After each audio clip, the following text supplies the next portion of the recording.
That's working, right? Yes. Let's see if we can.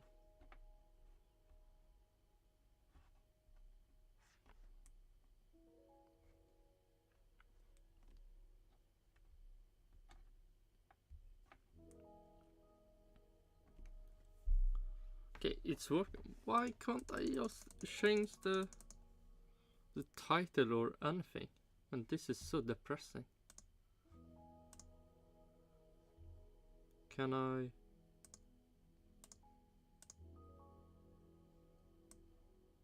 Oh, now I wanna see.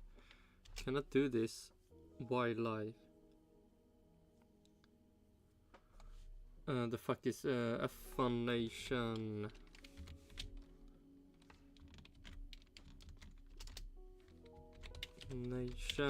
F1 Nation. Oh fuck me, it's reaction. The fuck did I? Where do we have? Oh shit. Need to start it again.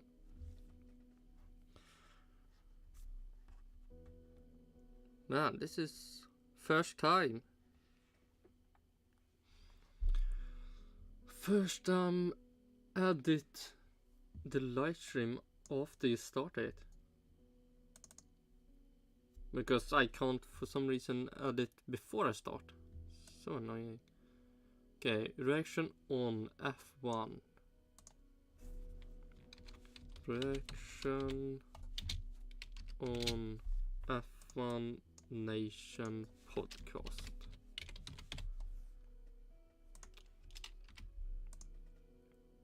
Podcast, yes. Then we have to move that up.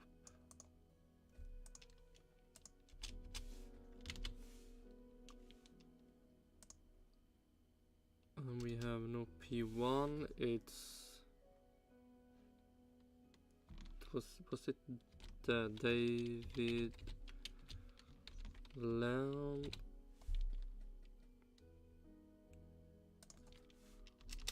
So I think if I have enough time, probably I have, who cares? Where do we have? Oh, wrong. Oh shit, we need to go away so I can click up.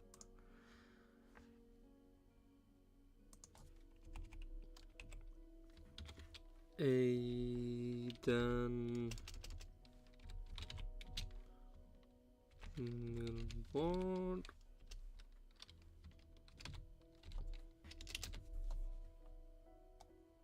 And then of course we need to change this Hamilton sentence.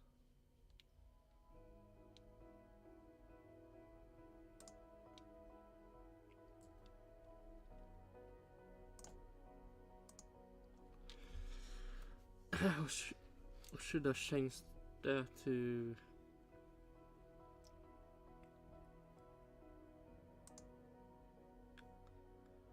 Hamilton's greatest worst start of a season?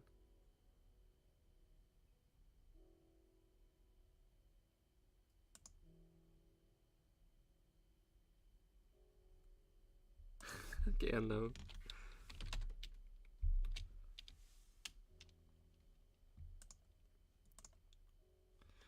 And then I want to this is done, I believe.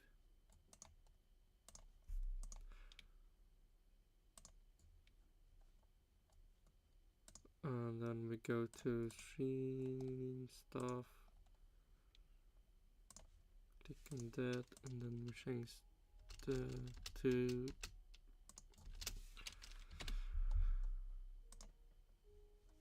and now we can maybe be done with this.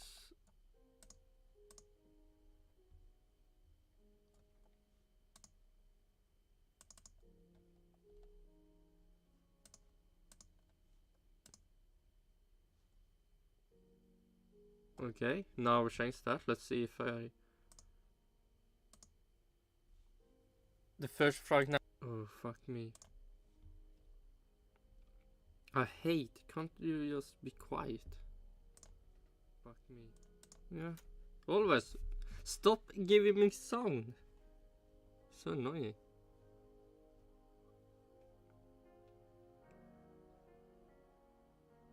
So let's see. Yes, that have changed.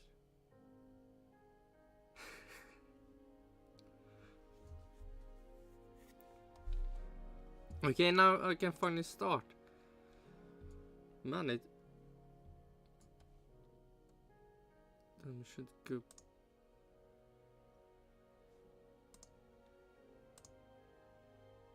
If I go to. Okay, now we can finally start. Okay, go away everything that I don't need.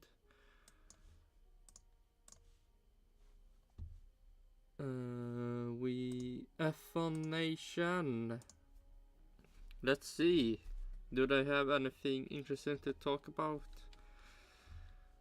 I don't know. And the fuck. Yeah, should I continue mining?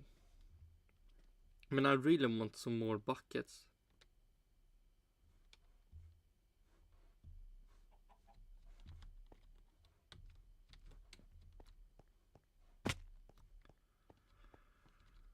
Let's see, should I continue doing this?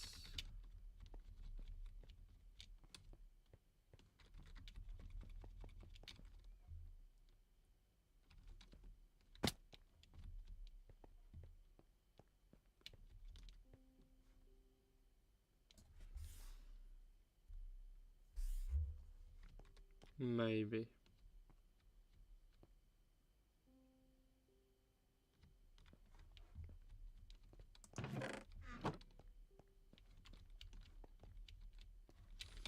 Either way, what I will be doing, we will be listening to the F9. A sensational F1 Nation comeback. podcast. A statement victory. The smooth operator has done it again. He lost an appendix at the last Grand Prix. He wins. What a performance. What a comeback. A Ferrari 1-2, headed by Carlos Sainz, who wins the Australian Grand Prix. Yes, he did. This is amazing. The life is a roller coaster. Smooth operator. Oh, I forgot. Smooth operator. Welcome to F1 Nation from the Albert Park paddock in Melbourne. We've got so much to debrief. Sainz's third Grand Prix victory, Max Verstappen's first DNF in 2 years, a McLaren Man, that's a sad stat. Max Verstappen finally did the DNF. podium, double points for Haas, and a miserable weekend for Mercedes.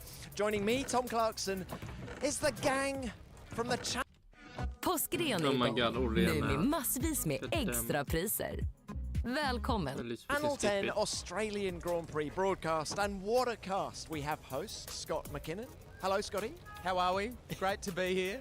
Great to have you on the show. We have commentator Richard Crail. Tommy, great to be back. We have former racer and F1 pit lane guru Sam Power. Mr. Clarkson, pleasure. A lot of fun this weekend. A lot of fun. It's been great, hasn't it? And then we have Channel 10 presenter and probably the funniest man.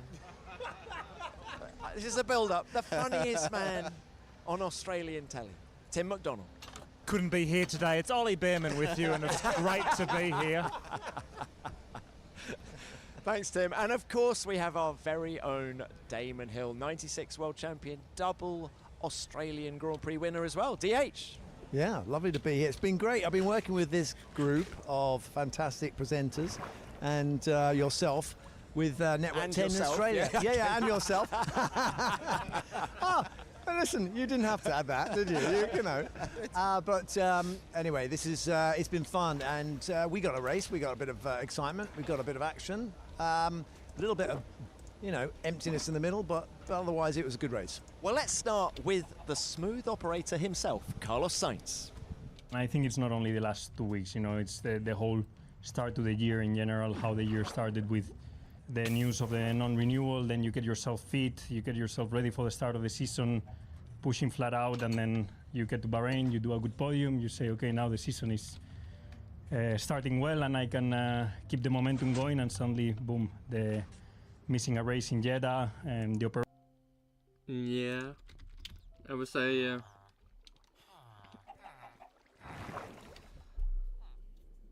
I mean, hopefully it will be more P1 and P2 for Ferrari. And hopefully Charles Leclerc is the one that's get the win. Long days in bed, not knowing if I was going to be back in time, and obviously a lot of unknowns. Am I going to be back fit? Am I going to be back feeling still good with the car? And then suddenly you come back and win. Apparently you did. That's what I said on the radio. No, life is a roller coaster sometimes, but it can be really nice and good to you sometimes. And yeah, just letting it sink in and enjoy the moment. How apprehensive were you coming into the race about your fitness over 58? What is apprehensive, sorry? How nervous were Nervous. I was confident about the first half of the race, that I was going to be okay, because it's more or less the laps that I did on Friday. Obviously, the second half of the race was a bit of an unknown. But yeah, once I got up in front and I had a gap, you can manage everything. You can manage yourself, you can manage the tires, you have less pressure, you can choose your places where to push. Yeah, and that's made the race so boring. Not to push, you know, and nothing happened. And it's Norris didn't get a chance to even try to win. Charles Leclerc didn't even have any chance to win either. And Piastri was forever P4. And it's like really a lot of nothing race.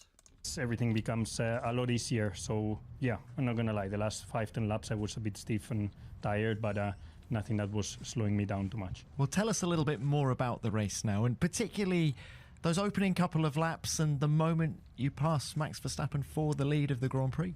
Yeah, I got a decent start from the dirty side of the grid, but obviously couldn't put Max under pressure into turn one. But from there on, it was a very strategic first lap and a half, where you are wanting to protect the tire from opening up the graining, but at the same time, I knew this weekend and this race I could have the pace to challenge Max.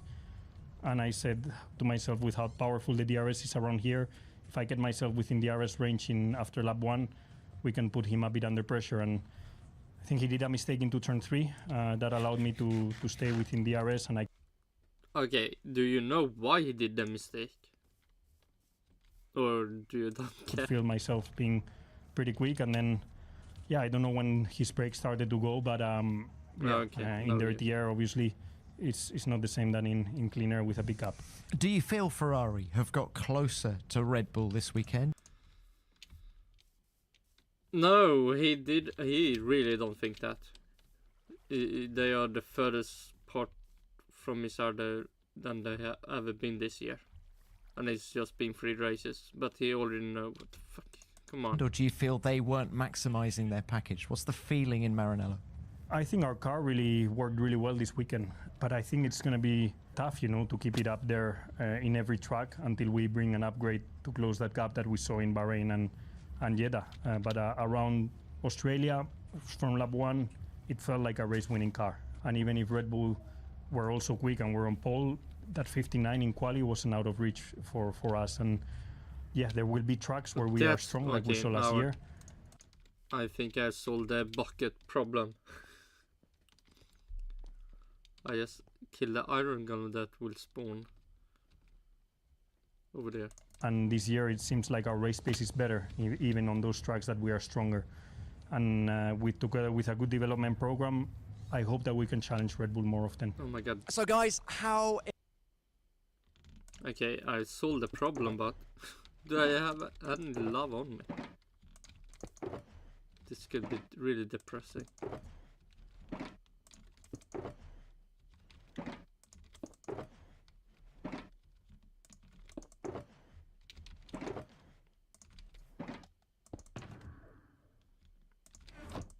Come on. Some lava.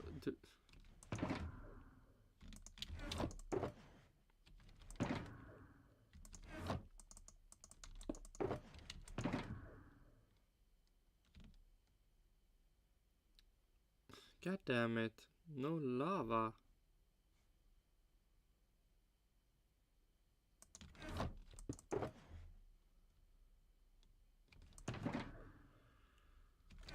Okay, time to...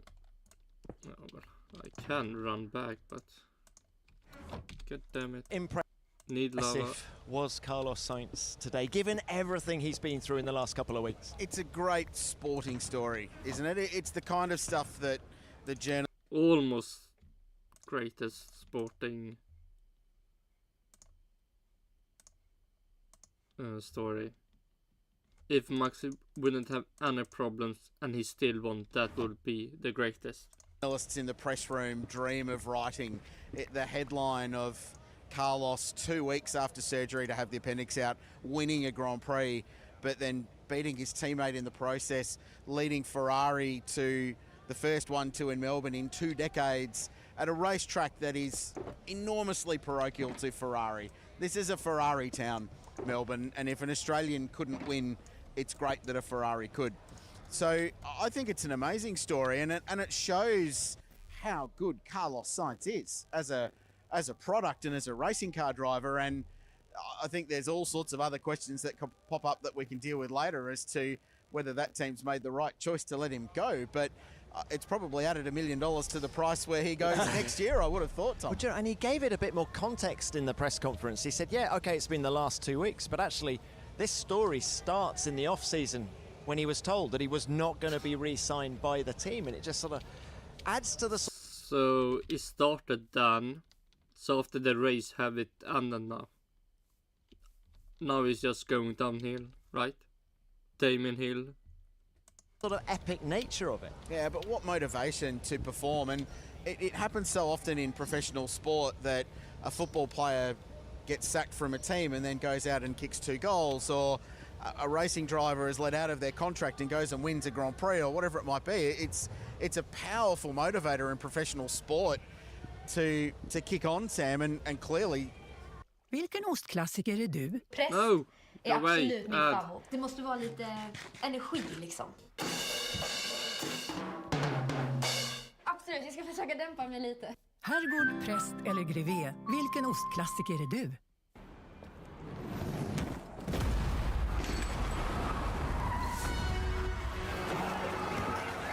Go away, Kampen för låga priser fortsätter. NetOnNet. Carlos has done that. Didn't have the opportunity in Saudi to do it. Ferrari didn't have the car to do it in Bahrain. The opportunity presented here, and he grabbed it with both hands. Yeah, he's done a phenomenal job. I think the next question is, you know, we thought that Mercedes would be in the pound seats with this driver market taking... Mercedes is a bad team. Stop acting like they are something nowadays. They're washed. their time, they can have the pick of the crop, etc. But given his performance, do you just go, well, let's snap him up now? Because, I mean, a straight swap has got to be the obvious option for Mercedes. So, I mean, this guy's going to be hot property for sure. What about Red Bull? Good question. I mean, this is a really interesting one because he obviously went up against Max in the very, very first period where Max came into Formula One. And I think because everyone didn't realize how special Max was, we sort of wrote Carlos off so quickly. And then he sort of had that sort of, I guess, a bit of an era, an ethos around him that was, an aura rather, that he wasn't quite on the same level as someone like Max, but he's just chipped away and proved himself time and time again. I mean, look at how he goes up against Charles Leclerc. It's phenomenal. Yeah, so, yeah, could well be. Wow, so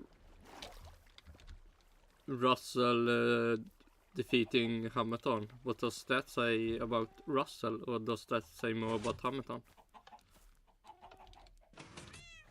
I mean, something must be said if Carlos Sainz and Leclerc say a lot. Possible, sure.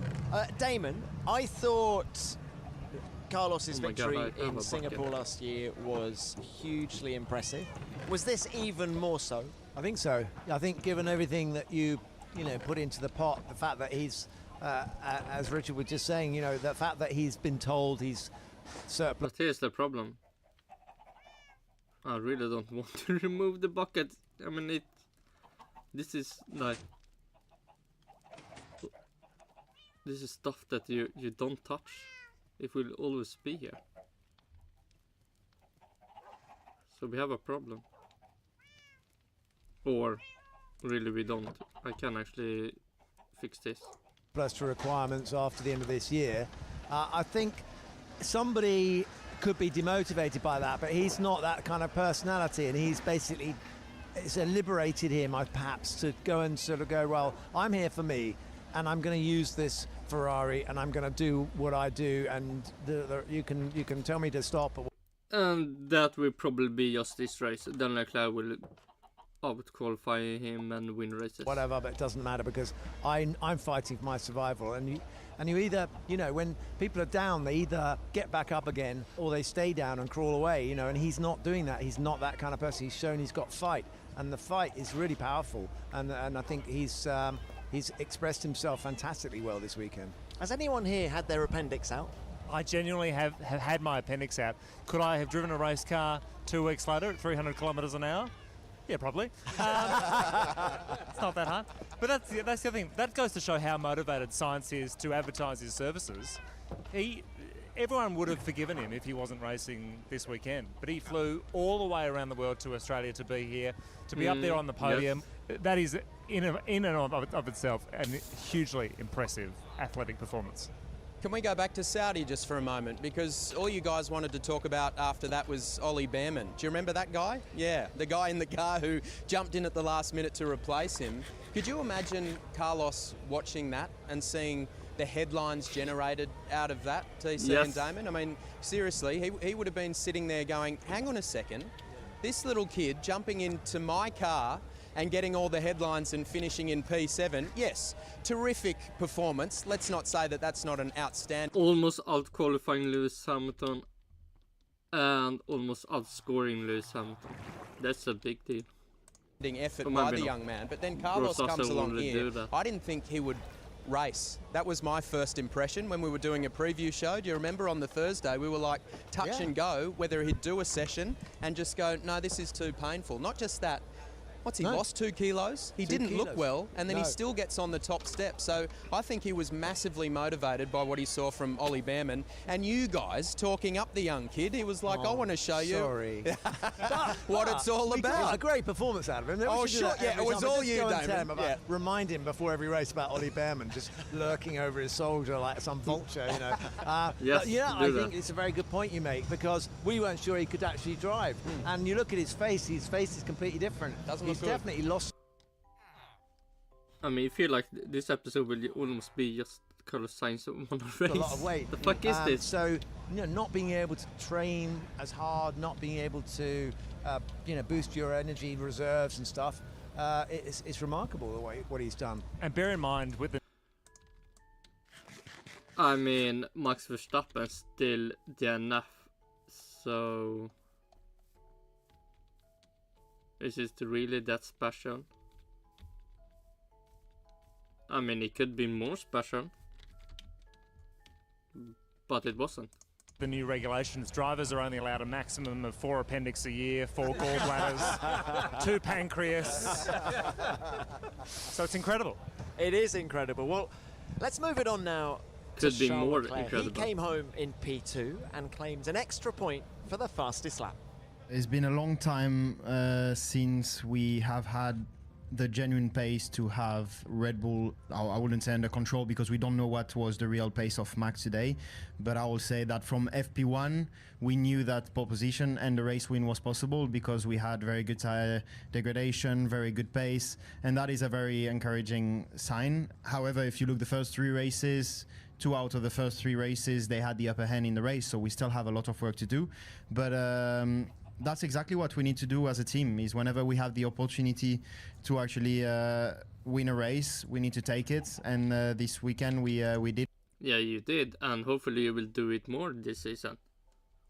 I mean, this can't be the only one. I mean, that's one race you need to win when Max Verstappen is still in the race. Carlos did it today. On my side, second with the fastest lap, so there are not any points that we have got more. And looking back at the first 3 races, there are not one race where we didn't maximize the results. So we need to do that until we get the car that is consistently better than the Red Bull, especially in the race. As you said a moment ago, you got fastest lap today. Was there anything more you could have done about your teammate to steal the win? Just being better. I think in qualifying yesterday I haven't been good enough. In the second stint today, on the first hard stint, I had quite a bit of graining on the front left after the safety car. The last stint was really good, but it wasn't enough. So Carlos have just been better this weekend, and but it's been like. Goddammit, one more. Bebisar älskar att röra på sig när de sover. Do och they? hamnar lätt i alla möjliga positioner som kan leda till läckage. Pampers Baby Dry har en Stop and Protect-ficka som hjälper till att förhindra läckage. För en upp till 100% läckagefri nät. Pampers. Oh my god, vad måste man? Testa detta hemma. Oh my god, can I get problems with the song because it is non-out? That's in the last 3 years where we basically. Can you get problems watching an ad on YouTube because they have a? I mean, most likely yes, but who knows? We'll arrive at one race and Carlos will be better, and then I will push, and then I will be better at the next race, and then we'll improve like that. And that's very exciting as a driver to have such a fast teammate, and he's really been on it since the beginning of the weekend. So congratulations to Carlos. Now, Crayley, how do you think Charles feels that his teammate has won twice since he last won at the Austrian Grand Prix? It's a very good point. And both times they've been quite truly meaningful victories, haven't they? Singapore last year, arguably one of the better races of the 23 season. That inter-team battle in Formula One is so important because the first person you've got to beat is your teammate in similar gear. The other point is that the stats were popped up during the race that had they swapped positions, Charles would be leading the World Championship. And yes... Man, that would be something. Or even better, Perez leading this championship. But no. It's only round 3 of 24 and the longest Formula One season there's ever been. Having said that, it's still a factor that they need to take in. So I wonder if, because Carlos Sainz won this race, nobody will lead the championship this year. Wouldn't that be funny? If that played in their mind, and then would Carlos, who's departing the team, have even considered such a thing? But I think Charles would be pretty quiet. I thought his post-race interview with Gunther Steiner was reasonably reserved. He was philosophical. He looked like a driver that had finished second and lost to his teammate. And Carlos had been magnificent all the way through the weekend, hadn't he? Very impressive in qualifying. Just missed that 1 minute 15 lap, which he attributed in the press conference and said, I didn't quite get there in the end. But yeah, Carlos was the man today. Damon, not just this race, but that's not me singing in the background, if you can hear it, by the way. Who do you think is the stronger driver out of Charles and Carlos at the moment? It's not Carlos Sainz, it's Leclerc, come on. I mean, you have one good race, yeah. Okay, Perez have had some good races. Is he better than Max Verstappen now? No. But maybe that race he was. Do you know, you're not supposed to say this, are you? I don't know what you're about to say. I think, and I have felt this going back to when Silverstone, when Carlos was giving instructions and to the team about his strategy. You know, and Charles was sort of saying, tell me what to do, or getting annoyed that he was given team orders. And these are the marks of a driver who is aware of and able to cope with loads more information when they're driving. And Carlos is smart, you know, and I think he showed today he's not only a thinking driver, he's also fast, you know. And actually in a race, Charles, for whatever reason, he was out-qualified by Carlos, and also he was outraced by him. Because there's a sort of general perception in Formula One that Charles is faster over one lap, and then there's not much between. Faster in one lap, in the race. I mean, you mentioned Silverstone. He had a damaged car and was faster than Carlos Sainz. That says something. Between them in the race. Do we now need to revisit that and actually say no, there's very little between them over one lap? Oh, I think over one lap. Charles probably still has the edge, but as Damon was talking about the smarts of Carlos, I mean, think about what he did in Singapore with the whole DRS. Yeah, what did he do in Silverstone when Leclerc had the damaged car and Carlos Sainz didn't? He was slower, yeah. Thing as well, using that to his advantage. Like, he's a wise cat, and it's interesting you mentioned the Red Bull thing. I mean, Sergio, he struggled today, really, when you consider the performance of that car. Could you imagine? Yeah, but why did he? And those two together, back at Red Bull. I know you touched on it at the start, but I mean, if he's doing that in a Ferrari, and everyone's saying what a weapon that Red Bull is, especially with the straight line speed, that'd be a pretty formidable combination. I think the other thing is that you win points on a Sunday, and in an era where you have to be millimetre perfect to take on Red Bull, you want someone in the car that when the pressure is piled on, they absolutely deliver. And you look at what Carlos has done in Monza, in Singapore last year, now in this Grand Prix, he has not put a foot wrong when the pressure has been at its peak. And for that reason alone, he's got to be considered right up there, at least as his equal, for sure. Now, not only did the drivers get it right in this Grand Prix, Ferrari got it right. They've often been criticised for their strategy in the last few years, but they got it spot on today. Spot on who? Leclerc didn't... That was not spot on. And Carlos Sainz was leading the race, so... Not much you can fade with that. Is that man Fred Vasseur finally getting this race team the No, you fucking wash brain. Finely tuned operation that it needs to be? Pit stop's perfect. Only one reference in team radio to either strategy A or strategy B. They didn't even mention C, D or E, so that was a tick. That's progress. Exactly right. It feels like a race team that has got their P's and Q's together. They seem like they're in a really good position. They've got two intense drivers. They've got a plan, though, as well. So they've got this long-term plan where Lewis Hamilton's joining that team, and they've announced it basically at the start of the season. So their long-term planning is clearly working well, which bodes well in itself for car development and how they're going to progress this car throughout the course of the year to try and catch the Red Bulls. It seems like they've got it together, and every time we hear Fred on TV, it just seems like a guy that understands what it needs and has got that really calm, level-headed management style that's going to be beneficial to Ferrari moving forward. And he's building a great culture. I was out the front of the garage when they were doing the team photo, and the guy spraying the champagne over the whole team was Fred. Yeah. What culture are Mercedes making? Yeah. And the whole team are around him. He was absolutely loving it. So he is bringing just such a great energy to that team. The man who has finished every Grand Prix since he retired from this one in 2022 has smoke from the rear of the car. Max Verstappen has an issue. The man who is trying to win. I mean, yeah, what did I watch?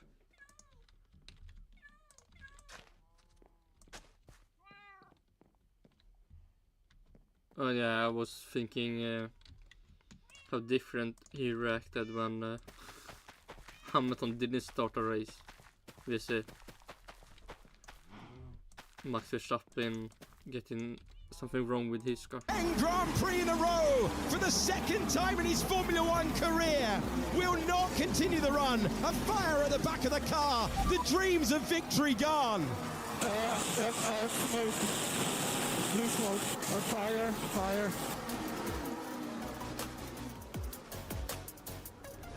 In the car, from my side, already when I had that moment in turn 3, it was very weird why that happened, because you weren't really pushing, you're just easing into the race, settling in.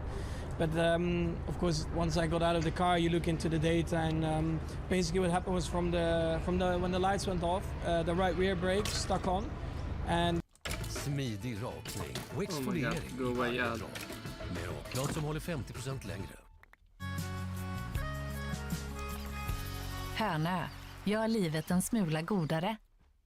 Yeah. But I would wanna know if he went in the first lap, could they fix the brakes? And then maybe try to fight for maybe a win or something. That would be interesting. It didn't cool, so it just kept on being warmer and warmer, giving me really weird instabilities, and then of course it caught fire. Of course you always want to finish the races, but it's a mechanical sport, you know, these things unfortunately happen, but I think it's most important of course that we understand why it happened. So, reliability. Is Red Bull's era over? No.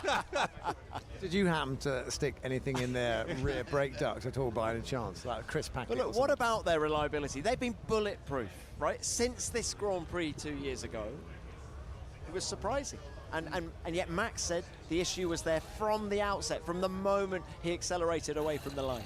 Scotty made a good point on the broadcast, actually, that, you know, there were a lot of people complaining about the responsiveness of the brakes, so whether or not they just tightened up some tolerances maybe and just tried to get a little bit more bite out of it. I mean, you know, maybe it's also got nothing to do with it, but it's surprising from Red Bull. It's something that, you know, that you'd think that they'd methodically check time and time again, but just goes to show, you know, these things can happen.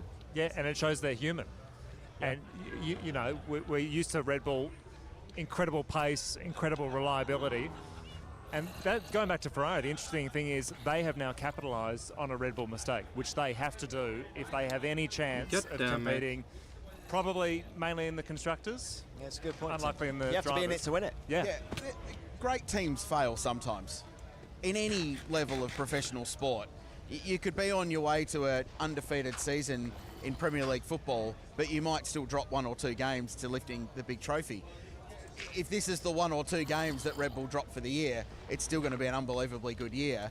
And with the intensity in Formula One, the pace of development, and frankly, the tough nature of this circuit. I mean, this is a couple of years in a row now, Albert Park's thrown a few pretty serious curveballs at this field. Sometimes it happens, doesn't it? And sometimes you don't even need an explanation to it. And it's interesting for Perez, isn't it? Because Man, that was scary. They just spawning in and then getting damaged. Let's he's got a lot of suffering. wraps in this season because he's had some podiums and he's doing what he needs to do to keep that seat.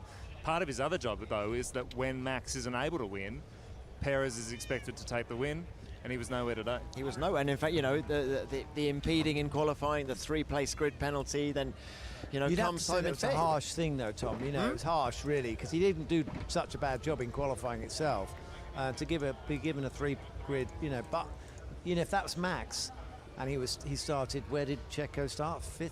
No, 6th. Yeah. And Max would have won the race. That's what I feel. That's what we all think, you know. And you're making the Would right Carlos point. Sainz won a race? Checo is, you know, he's a good driver, but he's only good if Max is winning. I think one of the things that's interesting now is that Red Bull feel vulnerable. It feels like Mercedes when Red Bull were just trying to expose a chink in the armour when they were trying to hunt them down the 2022 era. Now this feels like the reverse, and I think people are sensing that opportunity. I mean, sure, they're going to have some strong tracks. We expect them to be strong in hopefully McLaren will have that opportunity with Lando Norris in Japan next week, but I genuinely think they haven't got the advantage that the whole world thought they had at the start of the year. Let's wait till Imola. They've got a big... Oh my god. Yeah, people say that Mercedes is still good, so... You know, it's the first time people say wrong stuff. Big upgrade coming. I'm being optimistic. Yeah, no, it's there, good, and it's yes, good that you're optimistic. But you know, it's they are still a phenomenal racing team. I think the thing that I feel about this race is that, and maybe this season, is that Ferrari typically in the past have pretended to be a threat, and they've managed to drop the ball. And I just thought this weekend they didn't. I thought this weekend they actually would put in a very, very solid performance all the way through from day one, and that's a really interesting change. Also, I'm doing this with the lava to not get and kill, because I don't want to have. Let's see, do I have any mobs? Iron. Yeah, I don't want to get this higher. In a dynamic I mean, whether it's Fred Vasseur or what, I don't know, but it could be the appendix, or it could be, you know, it could be Carlos's determination that's lifted the game. I don't know, but they definitely did a great job this weekend. Pit stops were good, strategy was good. You know, I know they benefited from a dropout, but nevertheless, they kept the pressure on Red Bull at least. Lando Norris will climb onto the podium for the 14th time in his career, and it's back-to-back fourth places for Oscar Piastri, who is roared home by the crowd. Whoop whoop. Well done. Awesome. First podium. Not far behind the rest. It's getting exciting. I'm excited. Well, more bucket.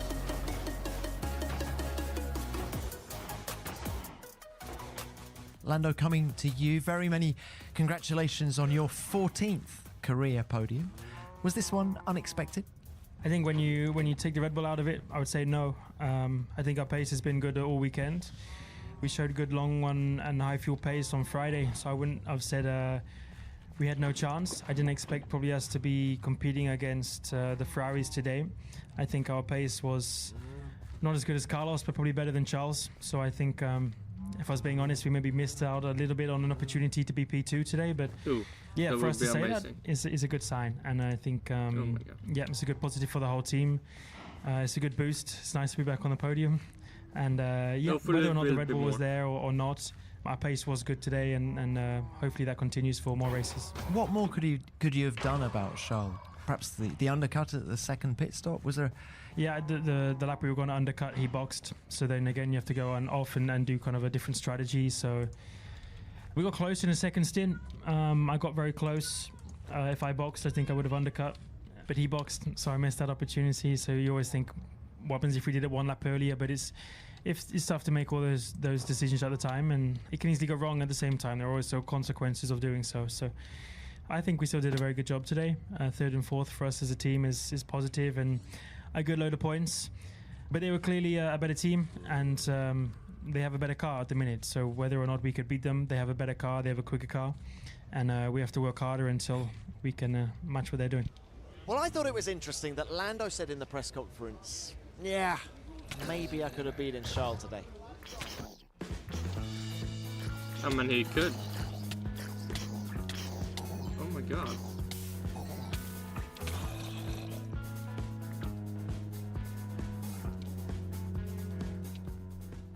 Oh my god, I could skip down.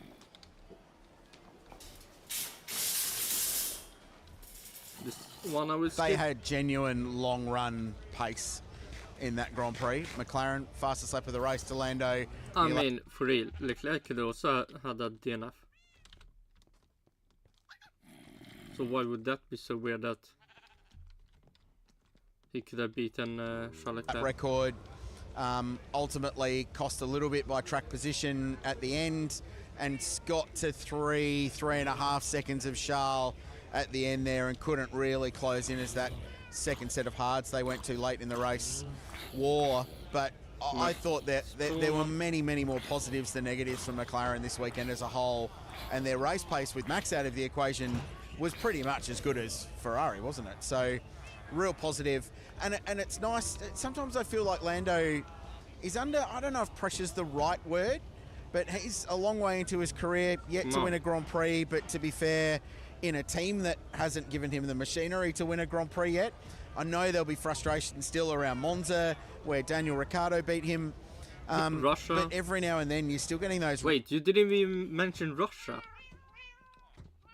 The race when he actually could 100% win a race without having the other people having problems. Or I think Max had some problem. But not Lewis. Really superb drives from Lando today. He was stunning. He was awesome. Yeah, inch perfect. And that series of fastest laps he set towards the end of the Grand Prix, I think lap 45 onwards, and the intensity that he showed was outstanding, and just reminded us all that, yes, Lando is a genuine hope for World Championship race wins, if not more. Yeah, and he was genuinely quicker than Oscar Piastri. Tell us about Oscar, guys. You know, how popular is he? Has he usurped Daniel Ricciardo in the affections of the Aussie fans? Yes. Everyone points at me.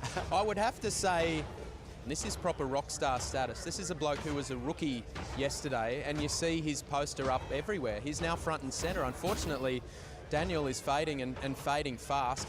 We've loved him. We've loved his antics. Of course, he was a winner and has fantastic skill, but he's in a gigantic hole at the moment, and we love backing a winner, especially a young winner with a bright future and a car that seems to be going quicker by the round. So he doesn't quite have the same personality, shall we say, as Daniel Ricciardo. I think he'll grow into that the more he's at ease in this sport.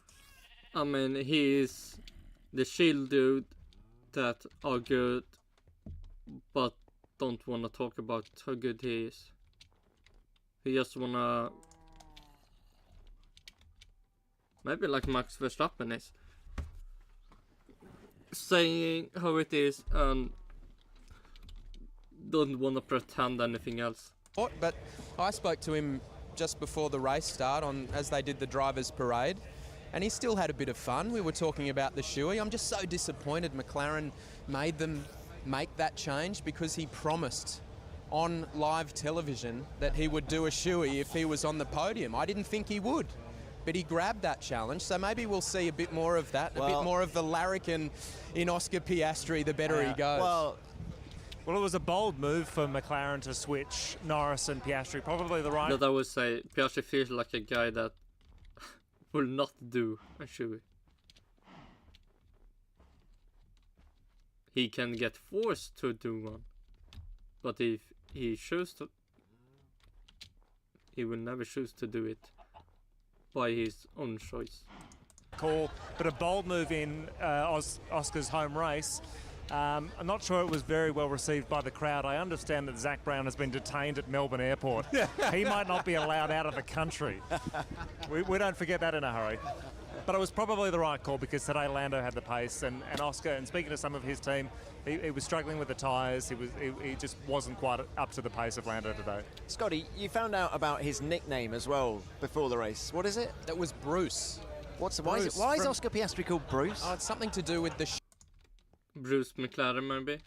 Shark? Is it the Aussie shark? You'd probably know, because he watches a lot of children's television. Finding Nemo, wasn't it in Finding Nemo, Bruce? The 1996 world champion Damon Hill's only contribution for the last 20 minutes has been Finding Nemo. I have seen him several times. I have a son with Down syndrome, and he absolutely loves it, so we watch it quite a lot. It's a fantastic movie, and I was chatting to Oscar, and he says every Aussie who goes over there gets the nickname Bruce. So. Look, how gutted will he have been, do you think? Man, they should keep with Bruce McLaren. Would be to have been asked to make that swap. Very.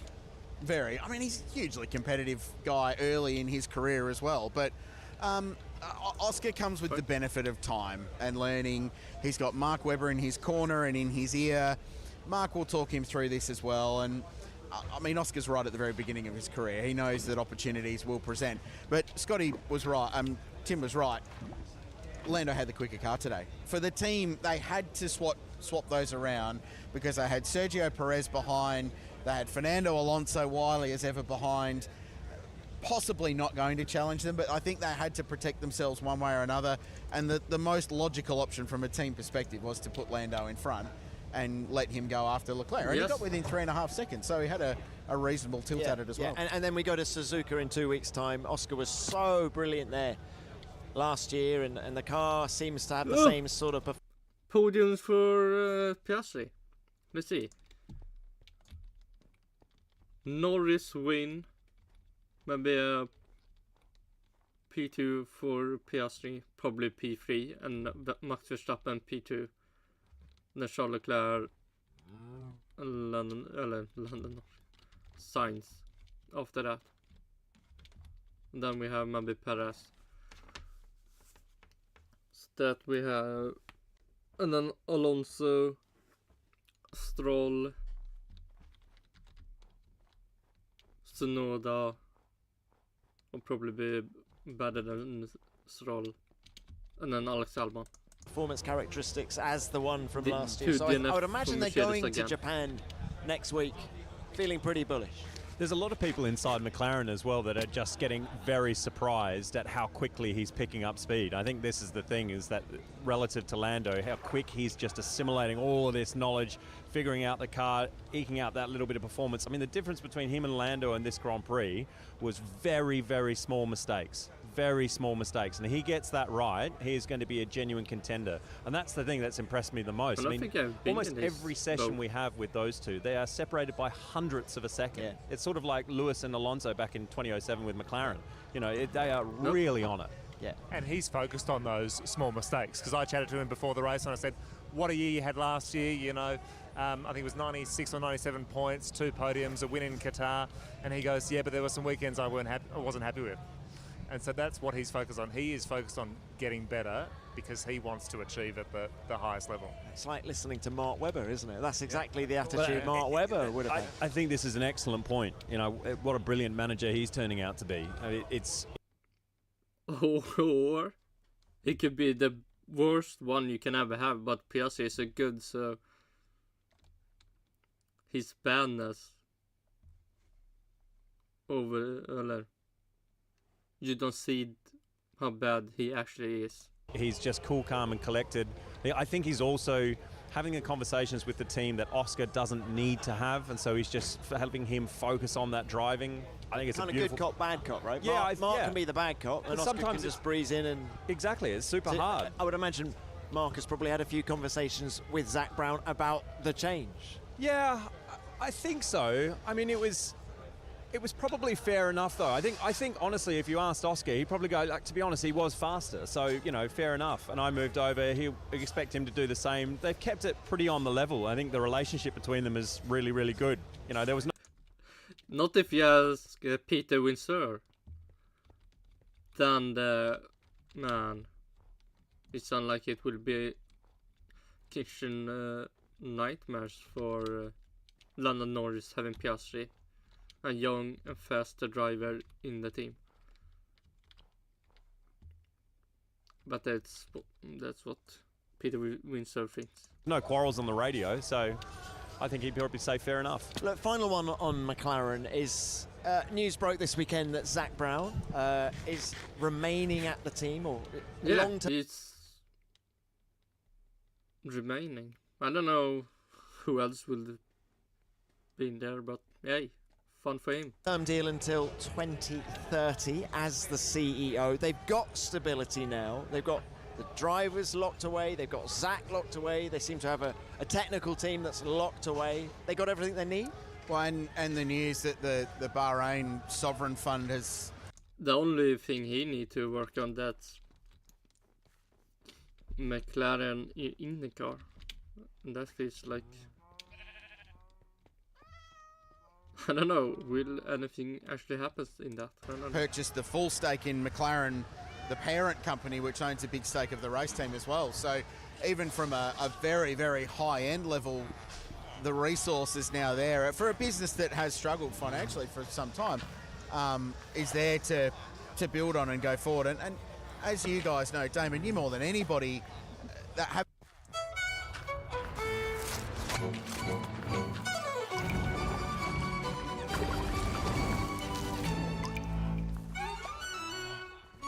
Råkaka plus fullkorn. En nyhet, helt enkelt. Allt är väl, allt är väl. Ja, tack, det räcker. Allt är väl, allt är väl, allt är väl, allt är...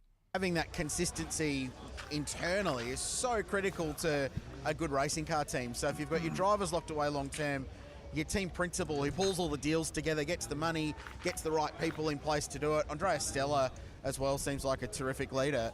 That all the puzzle pieces are there now, aren't they, to deliver a world championship? And I have to say, Zach has to be the person who gets the credit. He's managed to stabilise the ship. He's got rid of the people, or he's changed the structure, and it's producing results. It's produced stability. It's very, very unusual to have a team that is so fixed with its future, like McLaren is. And yeah, I'm sorry, but Zach is... What do you mean fixed? Fixed for what? I feel like Red Bull is more fixed. And even Ferrari. Mercedes is fixed to be bad. That's the dear future. I think Zach's done that. I think he's managed to put in the right people. They get on well, and they've got great drivers, young drivers. They're not going to be running out of steam in another couple of years. They're going to be getting better and better. That's good. We have a bit, Tom, to do with Zach down here. He's partnered through United Autosports with a V8 supercar team. And Zach strikes us in the Aussie media as a guy that will navigate a business through challenges without letting those challenges affect the business. Zach strikes me as the kind of guy that will isolate the performance element of the race team away from all of that. He can cop the heat, he can deal with the sponsors, deal with all the money that it takes to go racing, and do it calmly, controlled in that very professional American businessman style that he is, whilst at the same time being a proper hardcore racer who drives classic Formula 1 cars for fun. I know he's from America, Krause, but he spent so long in England. Yeah, exactly. I know he doesn't sound it, but actually, he's sort of one of ours, really. Claiming him for the king. I like it. Here's a shout out to all small business owners. If No. you're currently hiring or planning to expand your team and want shit. to target high quality professionals, No. they know that Go away. Oh, big crash! George Russell with a massive Yeah, accident. find something more fun. Oh, the spider is climbing. Russell. Oh, this would be interesting. What is their take about Alonso making some great moves that made Russell just crash out because of the the greatness of the move? At the end of the Grand Prix, at turn number 6, and that will end the race as a contest. The virtual safety car is out, but Russell pitched up by the wheel that's underneath the car, chasing down Fernando Alonso. Also, but I don't know how true this is, but the crash looked really like nothing. But the aftermath is like ridiculous. Like, how did it go from almost nothing to something? Come on, spawn an iron golem.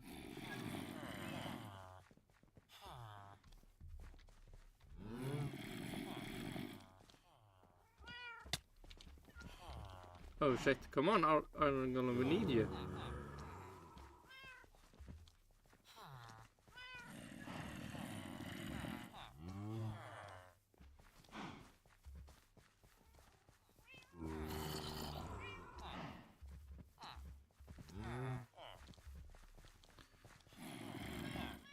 Where is the iron golem?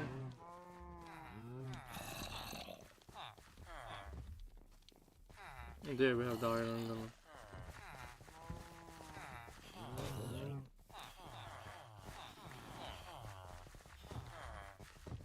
You were not so much to help.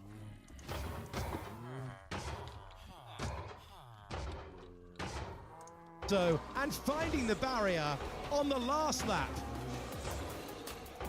Really don't know what happened, to be honest. I was half a second behind Fernando on the entry of the corner, and then suddenly, before the apex, I was right in his gearbox and lost the car, ran wide and hit the wall, and then it was obviously a dramatic few seconds after that, but disappointing end to a difficult race. Obviously, I was focused in front of me and not behind. I had some issues for the last 15 laps or something on the battery, on the deployment. So like yeah, definitely I was struggling a little bit at the end of the race. But I kind of focused on the cars behind. I knew that he was coming, and he was on the DRS distance for already 5 or 6 laps. So yeah, it was very close. And as I said, I was just doing qualifying laps and trying to maximize the pace. Now, it's been a miserable, I think we have to use that word, miserable weekend for Mercedes. Lewis Hamilton, of course, retiring with that power unit failure. George Russell crashing on the last lap. Now, I slightly felt that Fernando Alonso was teaching him a lesson. I felt that live today. But as we're recording this show, Fernando Alonso has been given a penalty. That 20-second time penalty that drops him down. Yeah, that's so mean. Alonso did everything right. He did nothing wrong. And he got a and get penalized by so mean. Where is the iron golem? There we have it. Oh, come on, an easy kill. Down the order. Sam? I mean, it looks like George is generally being taken surprise by Fernando into 6. And that corner now is extremely fast. It used to be much more of a 90-degree corner, bigger braking zone, etc. And obviously Fernando's trying to defend against that Sector 2 enormously long DRS train. Not to succeed then. Russell went away and crashed. Length there, so he knows that he was vulnerable. One place left to attack. So, you know, if that's the case, it'd be a real shame. You know, Damon, we were talking about it before, and it's not quite how you want to go racing. You want it to just be an out-and-out battle, don't you? You don't want to have that happen. George was surprised. It looked to me like he was very surprised to find himself closing the closing speed on Fernando to be so great, or he just got it too close. He was pushing too hard and got understeer because he was under his gearbox. Well, that clearly wasn't the case, I guess, because otherwise Fernando wouldn't have got the penalty. Yeah, what is Fernando Alonso meant to do on the last lap of the race?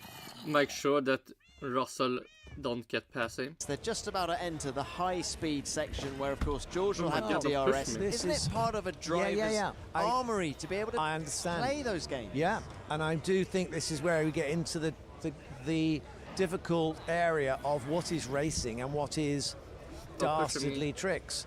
You know, which I think you have to assume that the FI want to stop people doing things that are potentially dangerous. But then it is dangerous. Motor racing is dangerous, and you have to be careful when you're going for a move on someone. If you're closing on them, you've got to be prepared for them to do things that are gamesmanship. You know.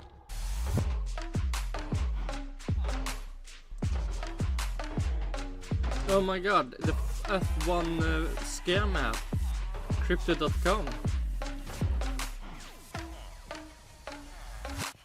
I just think this has to be part of the sport. You know, being wary of an individual because they've got form or they're clever or whatever. You know, I just think the idea that you've got to stop people from doing anything unexpected, that's not really racing. So it's one of the hard things about Formula One. The speeds are so high. I mean, we That's not racing, says Damon Hill. No, not Damon, but the group that Damon Hill is. He had never done that, right? That's nice. You'd see these kind of things happen in so many other series. You know, people parking it on apexes because they know they can't take another line, and then getting a good run out of the corner to defend against what might be a stronger car down the straight.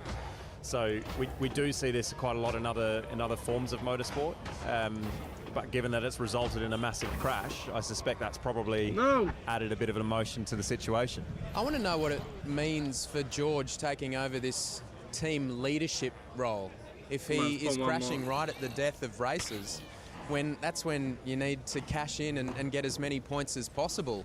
I mean, is that affecting things there? Is that pressure getting to him? Is he trying to eke too much out in a final lap when he should just be settling for where he sits? I think the other interesting thing is that listening to Lewis, they don't seem to know definitively where to adjust the car and what direction to head, and that's very worrying at the start of the season when presumably you've got some upgrades and presumably you want to then try and hone in the window of the car and figure out how you can make it operate in a really wide window and make it pliable and malleable for the drivers to be able to get speed out of.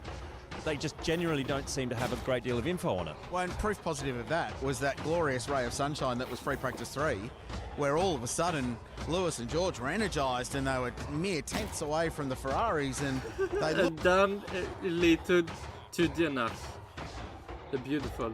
Properly competitive, and we all went from that going, wow, maybe this is a 3-team fight for pole position.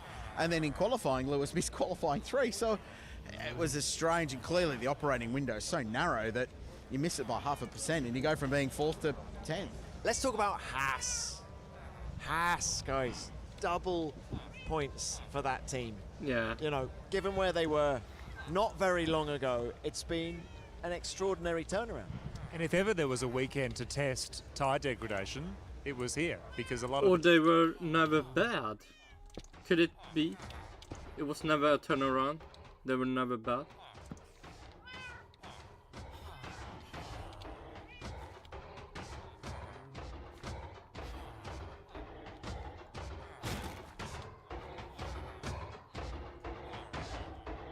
Teams are struggling.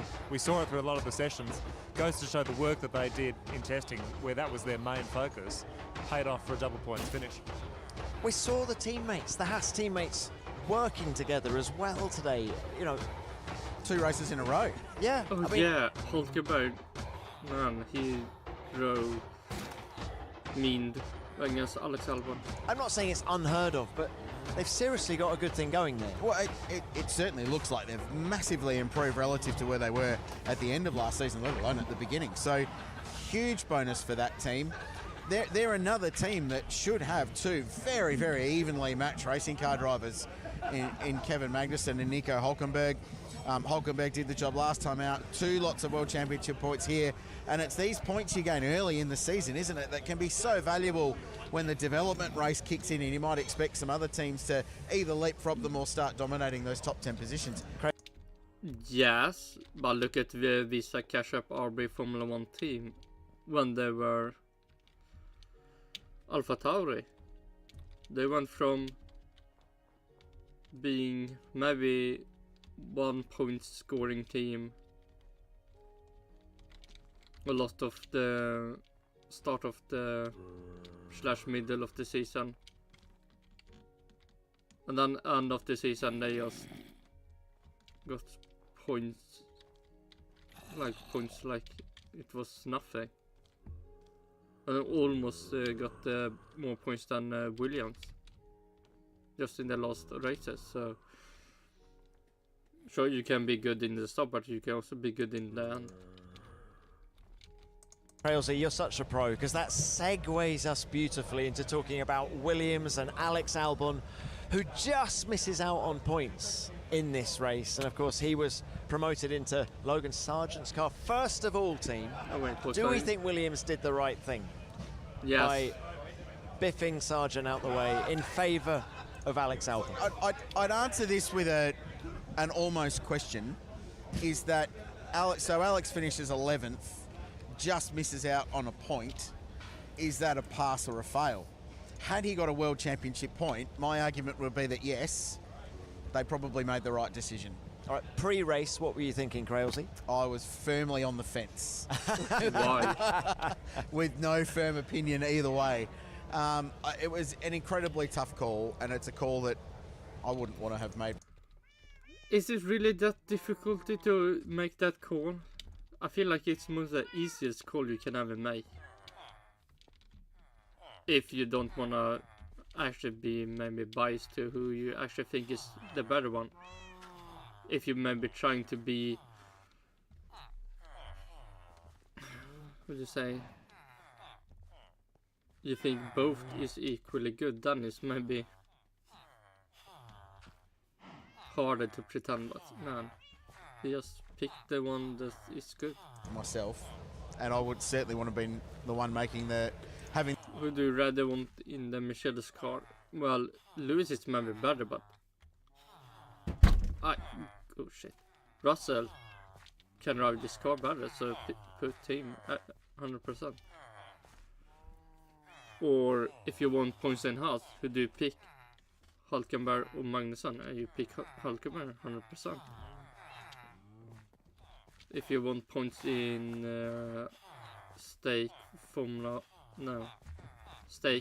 team kick Sauber, then you pick Bottas. Or if you want to have a good pit stops, you don't pick Bottas. In that conversation with Logan in particular. Yeah, it's really tricky. I'm going to get off the fence and just say it was massively unfair. I mean, he did no wrong. He wasn't that quick, yes, but it's his car. He didn't smash it into the wall. And then suddenly it's like, well, too bad. His car or the team's car? I find it so harsh, and the pressure too. It's almost unfair on the team as a whole. I spoke to Alex before the race, and the pressure on his shoulders. I was talking about trying to convert it to, I guess, repay the faith in the team, and also for Logan. And he said, yes, I'm feeling under pressure. I need to deliver. And he would have been feeling pretty sketchy because he obviously pranged, and it was a big prang, smashed up the tub. The year before, he did exactly the same thing. He would have been walking on eggshells out there, wouldn't he? He would have been petrified to do it again. So I don't know if he would have been able to extract the full capacity out of that car. And Logan's going to be feeling pretty unloved right now, isn't he? Massively unloved. I mean, he's the number 2, and he felt like the number 2, as we discussed. And he always been number 2. Have you ever shown he's not that number 2 driver? It's number 2. He is. Yeah, that is his car. I mean, Piastri has shown that he can be number 1 if he do some good tire management in a race.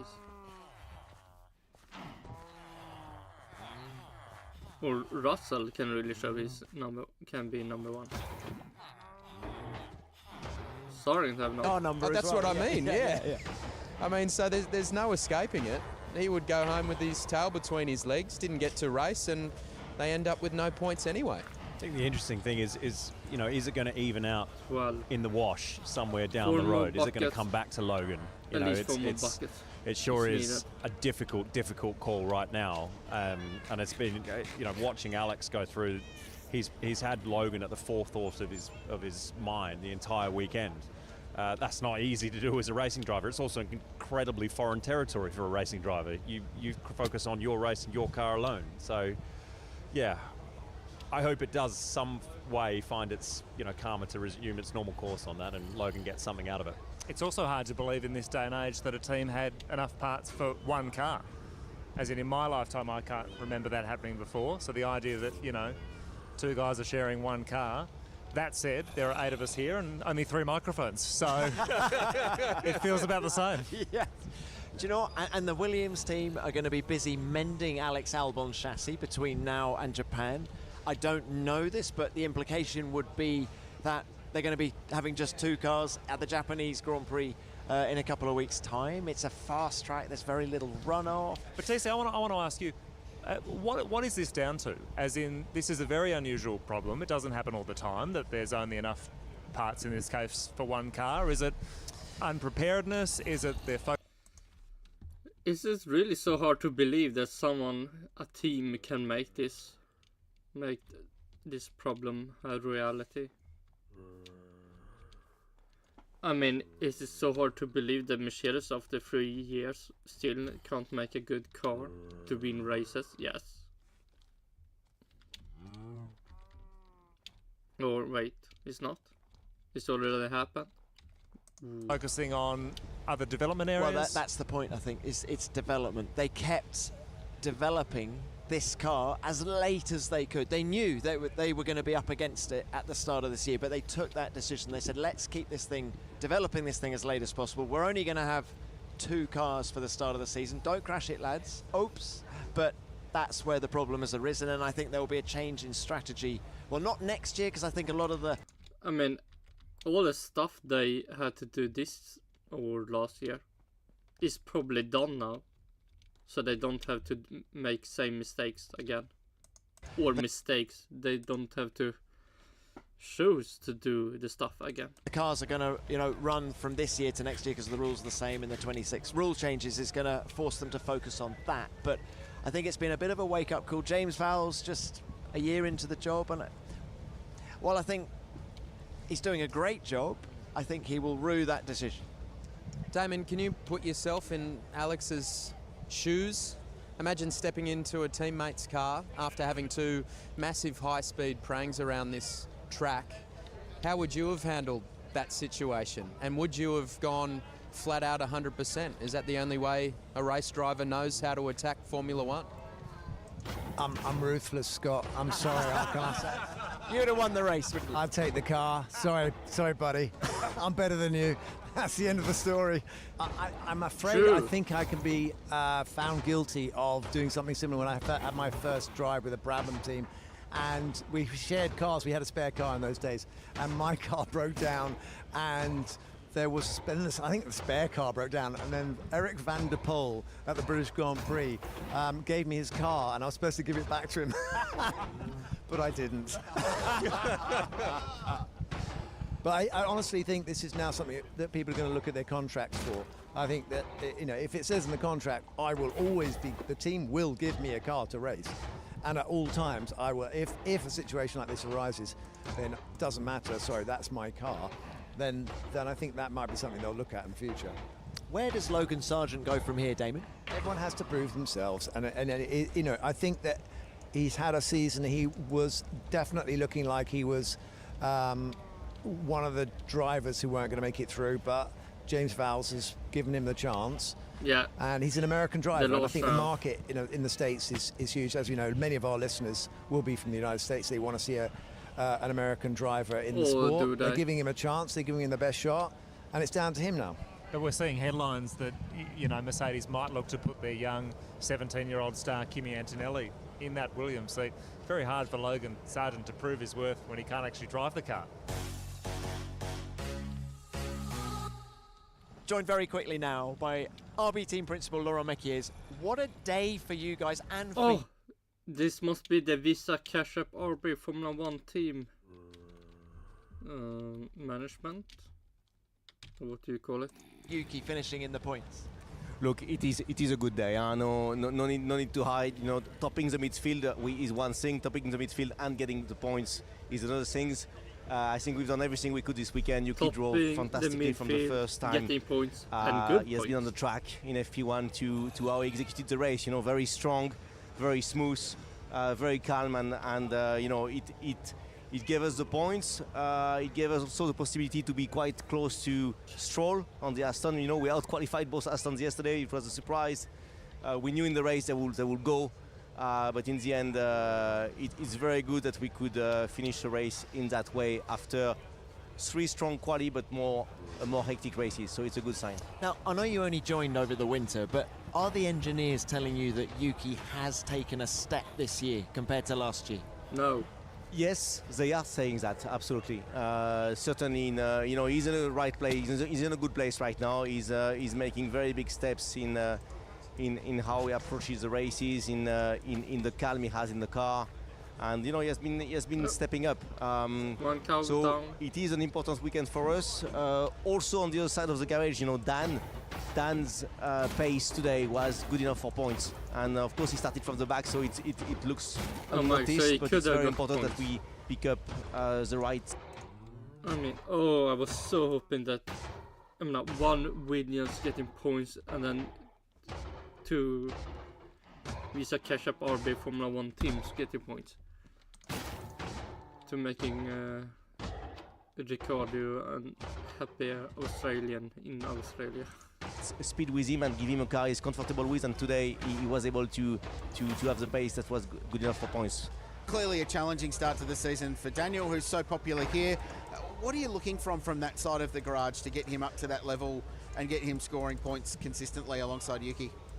Jag vill inte till trollen. Nej, jag vet det. För i år ska vi få en trollfri resa till badhuset. What? Go away. I think the truth is we still have some work to do on our side to give him a car he's comfortable with. And maybe this weekend he had that by the time we went to quali. Whilst on the other side of the garage we were probably having that already in FP1. And this has an impact in how you perform, because it's then the time you need to build the confidence and so on. So we are still digging with him, with engineers, as you would do with any drivers, to try to make sure we tailor the car to what he needs, and it will come. He has shown it today.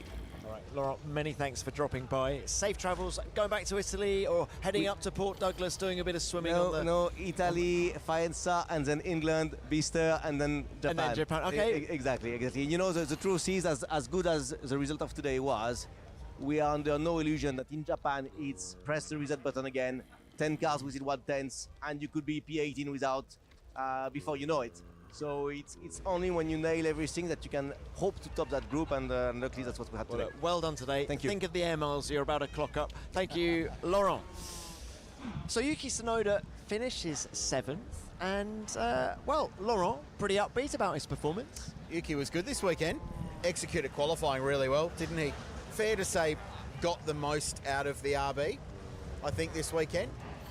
Especially relative to his teammate. We've got to be brutally honest with that as well. So, solid performance. But there seems to be pressure regardless of if you're a Red Bull driver or an RB driver, if you're not Max Verstappen, there's pressure all the time. And those two drivers, I think, are still unproven as to whether they're going to be in Formula One long term in that team. So Yuki needs to keep delivering what he delivered this weekend to keep putting in those performances, and we're better to do that than the next Grand Prix at Japan, where the Japanese have this fanatical devotion to Formula One, especially when they have their own driver on the grid. And Sammy, you caught up with Daniel Ricciardo in the pen after qualifying, and you were telling me last night just how dejected he was. Mekies there saying that actually his pace in the race was good. Do you think he will this have been a bit of a shot in the arm for him?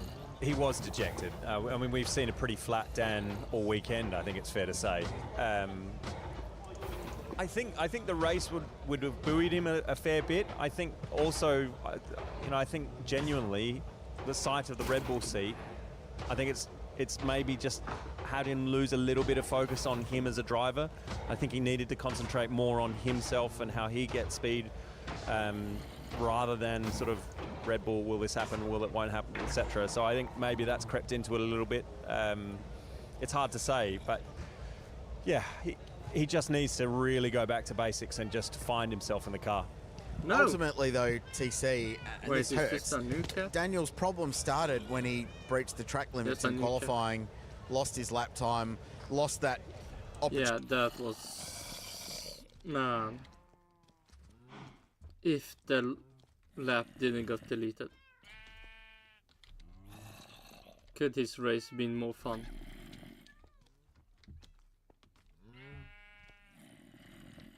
And getting points. Hopefully it would. Opportunity to progress to qualifying too, that opportunity to start further up the grid near his teammate, which he clearly had the pace to do, and then it snowballed from there, and he ended up in that position where he wasn't able to get World Championship points. So it's a really tough situation, and there's a lot of attention of it in this part of the world as to what happens, and questions already, does he see the season out? And it's a tough question to ask, but it's tough sport, Formula One, isn't it? It is hard. It's very hard. I mean, but Yuki, just think about this. He's going to Japan next. He's looking strong, and that's going to mean a lot to him. And he's going to get his home race. This is Daniel Ricciardo's home race. Hard weekend. Can he pull himself out of this? Yuki is fighting. Motivation is an interesting thing, isn't it? And sometimes you just can't seem to find it. Sometimes you can't seem to get your finger. You can't put your finger on what it is that's wrong. And as I got towards the end of my career, I definitely found it hard to motivate myself, because you've got it in your mind that there's another life afterwards. And when you're younger, and all you see is the future is F1. That's all you see. We are going on a trip in a rocket. Yuki's got to fight for his survival. Danny Rick, he's had a career. He's 34 now, so I don't know. Maybe those things are distractions. It's hard to remotivate yourself when you can see all the other things that are out there. I think the message for both those drivers, to quote a line from Damon's favourite film, Finding Nemo, just keep swimming. True, keep swimming. You're right. Is that what that's the thing? Just keep swimming. Just keep swimming. Just keep swimming. Yeah, I'll have to watch it again. Keep driving. Unfortunately, Danny's swimming upstream because, I think he's in a massive hole at the moment. I hate to say it as a massive Danny Rick fan, but you can see the look all over his face. He's a dejected figure.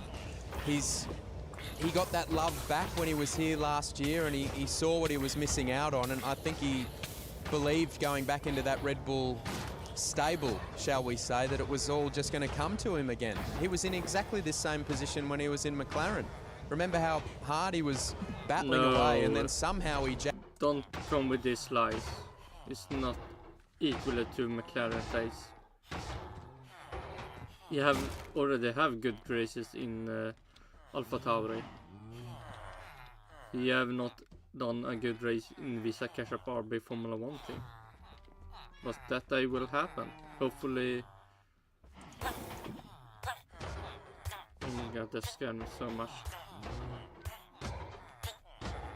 This is the right villager that can get damaged.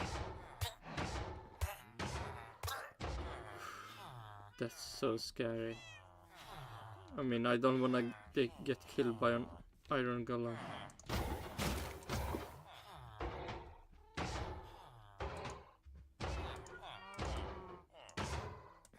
Ooh, it's 17. And then we can get some, collecting some more fishes, and let's see if we need.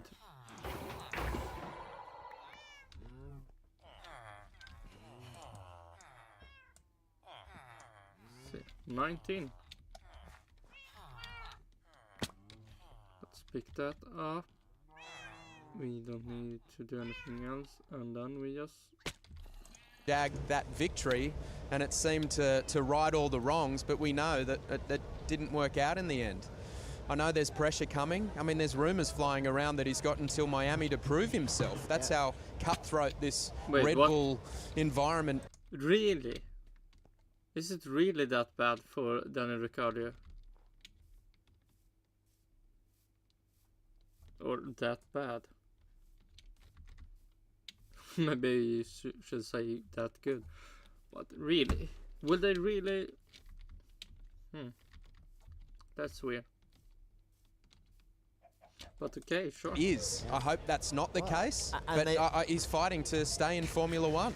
Scotty, and they've got, you know, a quality driver in Liam Lawson just sitting there. Who waiting. had his cans on in the garage all weekend, just looking over his shoulder going, I can do better than you. I can do better than you. You know that's what he's thinking every time he's looking across at Dan Ricciardo. So I was going to say, who was he looking at? Dan? Not you. Yeah. No, Dan. I mean, both of them. Yeah. I mean, he feels as though that he should be in that seat. He's doing all the PR stuff.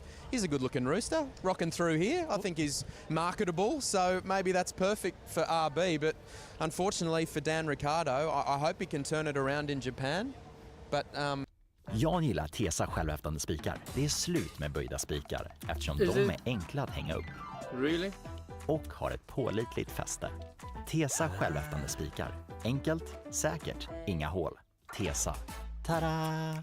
Yeah, it's looking tough. Well, Liam Lawson was everywhere in this paddock, and Damon, I don't know if you want to share the story, but earlier you were telling us a story about how you did a similar thing when you were vying for an F1 seat.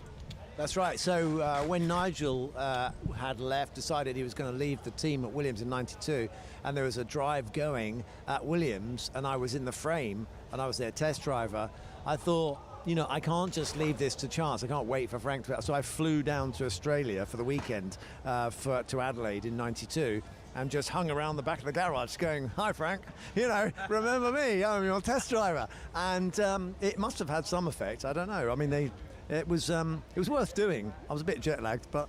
I mean, that's one way to maybe get a 100%. So the top 10 looks like this. Carlos Sainz took his third career victory and Ferrari's 10th at Albert Park.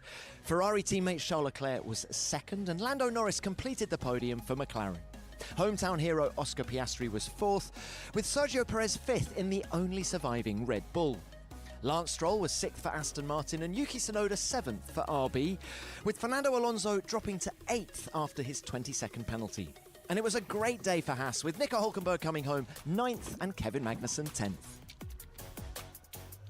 In the Drivers' Championship, it's close at the top after 3 races. Max Verstappen still leads with 51 points, but Charles Leclerc is only 4 points further back in second place.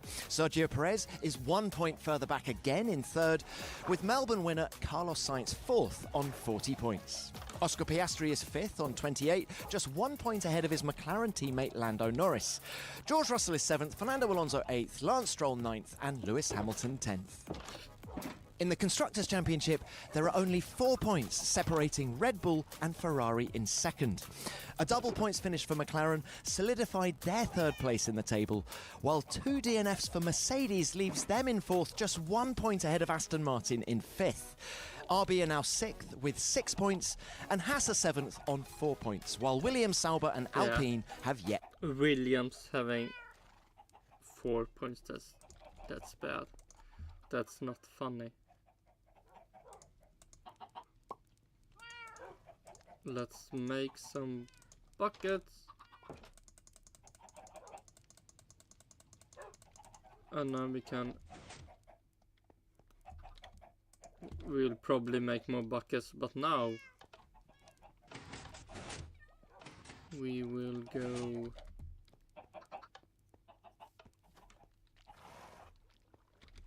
this way, I think. Is maybe the fastest.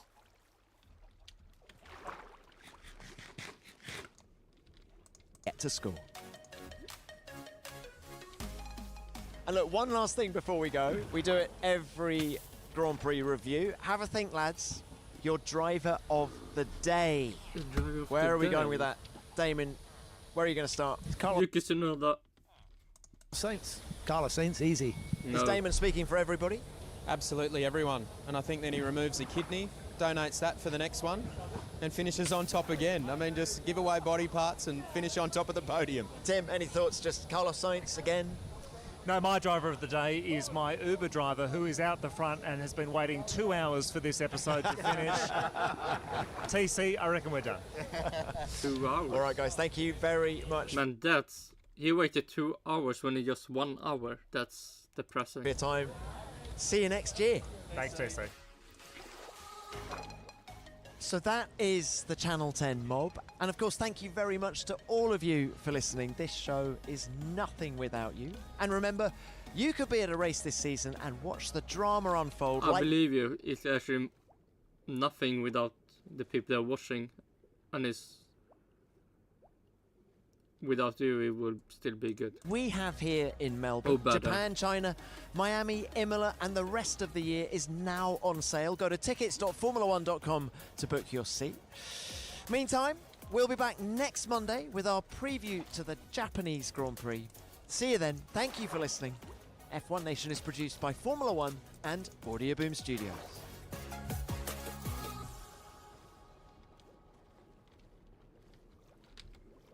Oh, go away.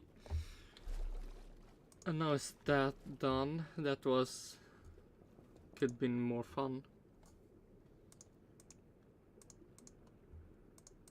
Let's actually do some IndyCar stuff.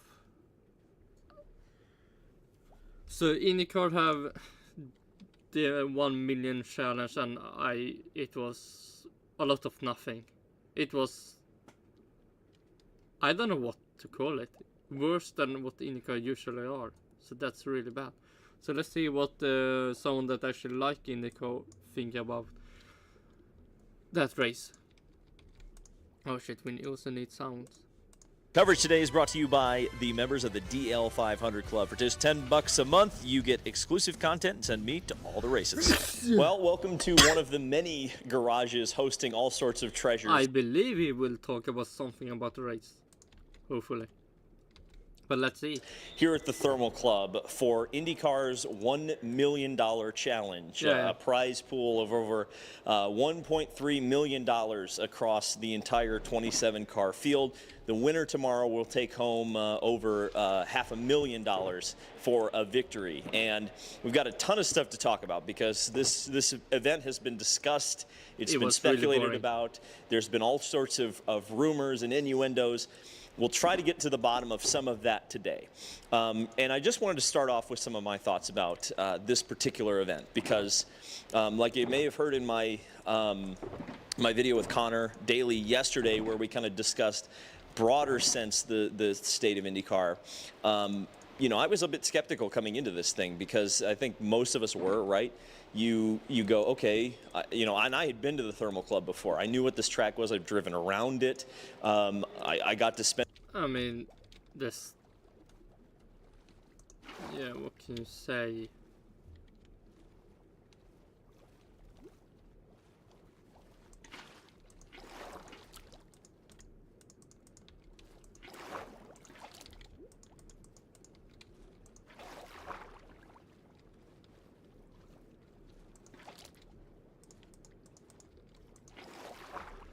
It was dirty and windy. Spend a couple of days here when Stephen Wilson announced his Indy 500 effort. So when I was here, I was thinking, how are they going to pull off an IndyCar race? Obviously, they did the test last year, and now here we are at the $1 million challenge this year. Now, I think there's a couple things that I would change about this event. And I think they made a few changes throughout the process of discovering this event's identity that I think they made a good decision. I think the decision, number one, to knock the price of the ticket down to $500 is right. I think $500 for what you are getting here, which is all access, you get to get closer to a racetrack than typically a general admission ticket at any other racetrack is going to get you, and you get free food, and you get essentially insider access. So from that perspective, especially if I'm someone in California and I'm just an IndyCar fan, this is a great value. I think my issue, and I said this in the video yesterday, Connor Daly disagreed with me. Others in the paddock have agreed with me. It depends who you ask. But I think that this event makes more sense as a preseason tune-up rather than mid-season. I think it would alleviate some of the confusion. Now, understandably, there is a 6-week gap of IndyCar points racing between St. Pete and the next race at Long Beach. And I understand why they chose to put this race in this particular spot on the calendar. But from my perspective, my opinion, I think that this race should be a preseason tune-up, because the last couple of days outside of the very last 16 minutes of track running was literally just an open test. So from my perspective, I look at this as bring the media out here, do media day out here in Thermal, test, tune them up, get everybody ready for St. Pete, and then run the $1 million challenge as a bit of a tune-up for the TV audience and for the IndyCar fans, a little bit of a teaser of the season. I think that would be very smart. It would be kind of like NASCAR's Clash in a lot of ways. And I think you'd get some of the people who are, upset about this, and in some ways, rightfully so, about where it's placed in the year, and especially about that $2,000 ticket early on. There should be at least in the start, or an end thing, start or end thing, or maybe do one start and one end season race. I think they need to be more, more open and honest about this is a test that has a race. And that's how it should be marketed. And, building it up as a huge event, I think, was a little bit of a... I mean, yeah, it was a lot of nothing. Of a misstep, and it's a misstep that can be corrected. There's no doubt about it. Okay. That being said, I think that what has taken place here, the members, the Thermal Club, all of them have done a great job welcoming IndyCar into this facility. I think they've done a great job setting up an event. I think they've done the right things to not only please the members, but please the people who did pay for a ticket to come out here. As a media member, I feel like I've been treated very well. Now, it helps that I know guys like Don. I got to meet a lot of people here 2 years ago when I did my coverage of Stephen Wilson's Indy 500 program. So that definitely helps. But I think that the effort that has gone into this does not go unappreciated. I think there's a space for this event, and we'll see tomorrow. I mean, we'll do a whole talk about what to expect in the race tomorrow. But having not seen any racing yet and having only seen 16 minutes of qualifying, this is a test weekend. I've been to many test weekends. I think if we just are clear about that, it's a test weekend that's open to fans. I think that's even better. Maybe test weekend, but almost worse because it acted like something good will happen. Unleash your wild within. Have Doritos your way. Förvandla ambition till verklighet. 2024 Can-Am Outlander. Ännu fler branschledande funktioner. Utformade för att få dig att känna dig ostoppbar. Oh, I'm in the wrong than just saying, okay, yeah, $1 million challenge. Okay, great. But this, you got 3 days of action, and most of it is testing. So that's kind of my general thoughts on this weekend at this time. Vibes are good. I think the sponsors are going to be happy. The current sponsors that exist, and this is exactly the type of event a business-to-business series would like to run. I think the question mark is, does this become a trend? Does this become a one event thing? I think the Thermal Club would be smart to kind of lock down this as its own special thing. We'll have to see how that all goes. But I felt like it was important to show off some of the members and some of the people who are invested here at the Thermal Club. And to do that, I'm surrounded by many of the Track Attack cars that the members race. I asked my pal Don Cusick to take me around and meet some of the members to show you guys. Okay, okay, this was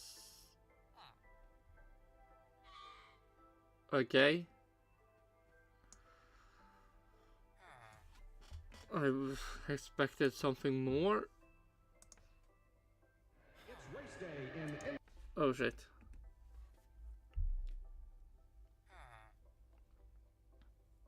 Let's see. Here we have maybe what I actually thought I would be watching. So they described this $1 million challenge, the Dash for the Cash. There's several different names being used. One of them that is absolutely incorrect is an all-star race, but some people are saying that. The only thing that's really been consistent about this event is all of the credentials and all of everything for this event. You know, it doesn't matter what it is. It says made for TV underneath it. And I asked on Twitter, you know, of everyone, what do you think? I mean, was this a good TV product? And it's, I mean, I would probably say no. And, you know, I think we kind of expected, it was either going to go one of two ways with the tire management, right? It was either going to be an absolute banger, or it was going to be kind of what we saw there, which was a runaway by one Alex Palou. But I guess in the spirit of calling it an all-star race, arguably the best driver in the series won the cash. So we'll discuss this as the video goes on. So we did grab a couple of drivers, obviously a much reduced field versus a regular IndyCar race, but we got a couple of guys you probably haven't heard of given the tight TV window, or heard from given the tight TV window. Tire saving in the first heat, did that remind you a little bit of stock car racing? Yeah, true. Luckily, we had a problem with our last set of tires, a huge vibration. Oh wow! Don't know what happened there.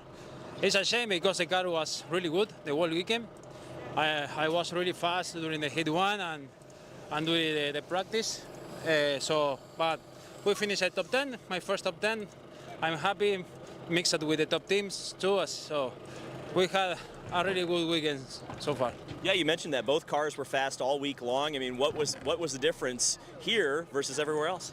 We are improving a lot. We were battling for a podium in Laguna. In St. Pete, we were really close to the top 10 before my mistake. I think we are improving a lot. The team is improving a lot. Give Roman in the team is a big advantage, a big step forward. So I think we are in a really good moment, improving. Close to the top 10 is not easy in IndyCar. What's your evaluation of this event from the driver's seat? Hey, it's been a great event so far. You know, obviously a little bit different. As a rookie, I'm thankful for, you know, the amount of testing that we had coming here as well, and even having the weekend where obviously you practice quali, you practice races.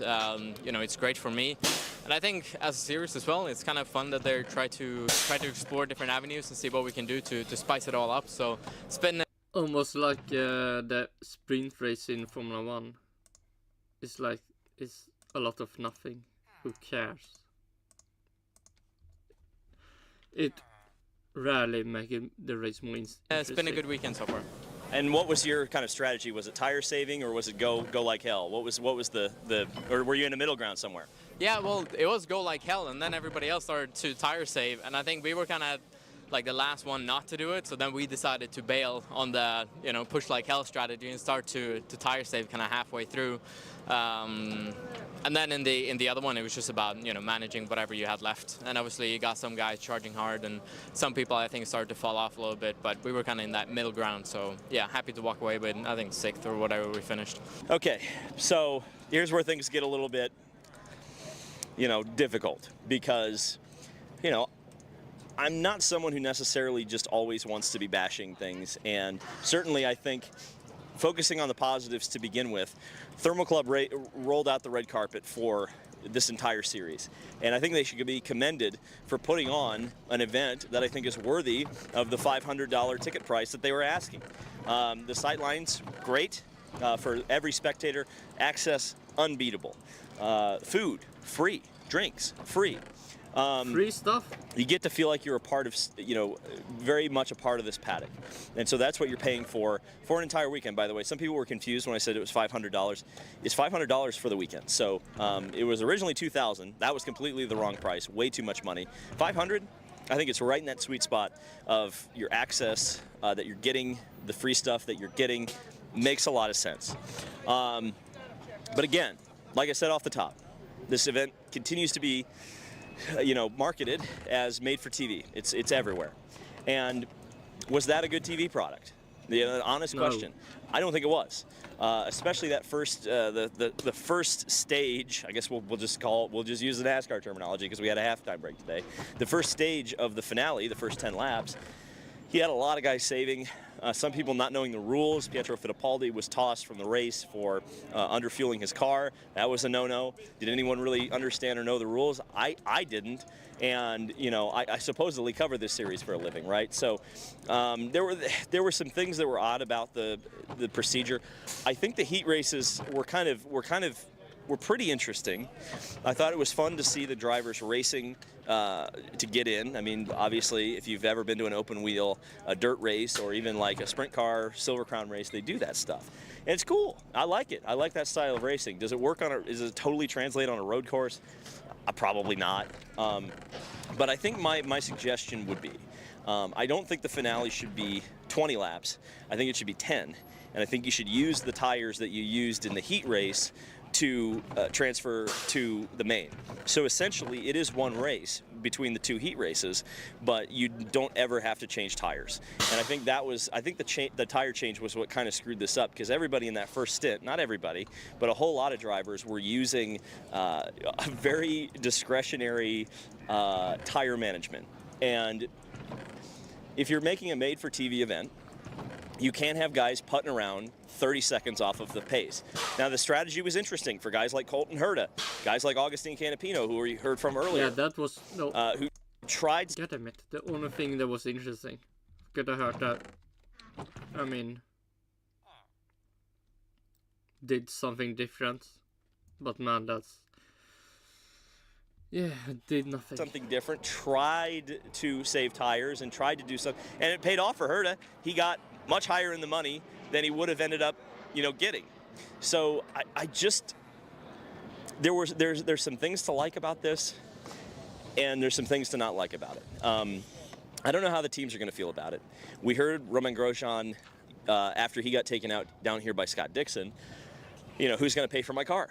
And Romain Grosjean leaves here in a cash money race, $23,000 richer. But I guarantee you, when a wing costs $40,000 or whatever it is, you knock one front wing off during this race and it's over.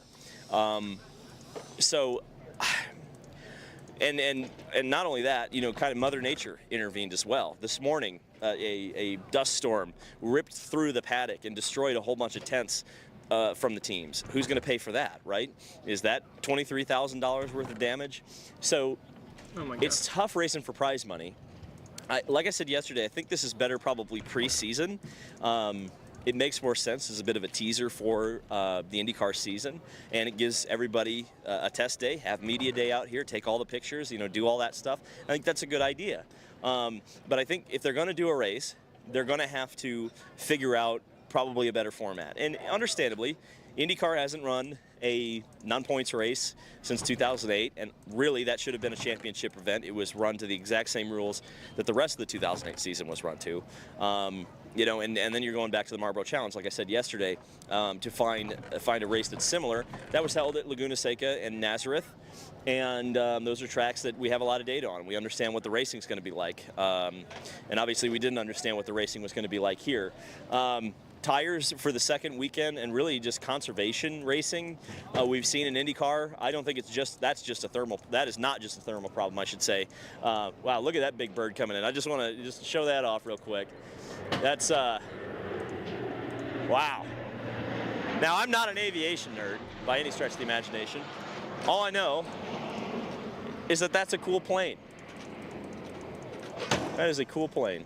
And he's looking sketchy coming in. That looks like a turbulent flight. Well, if you hear a big boom behind me, you know what happened. Oh my God, what? Where was I? Oh, yeah, you know, conservation has been the name of the game this entire time, this entire season thus far. It was conservation of fuel at St. Pete, it's conservation of tires here at Thermal, and we've yet to see an all-out, drag-out sprint. Now, nobody told Alex Palou that. I think Alex Palou continues to prove that he is one of the best drivers, if not the best driver in the series, and will be for a long time. It was interesting and entertaining that Scott Dixon got bounced, that Will Power. Visste du att det kan finnas en koppling mellan munhälsa och ditt hjärta? Philips Sonicare pressar tandkräm mellan tänderna för en djup och skonsam rengöring. Samma borstning 20 gånger mer effektivt. Philips, there's always a way to make life better.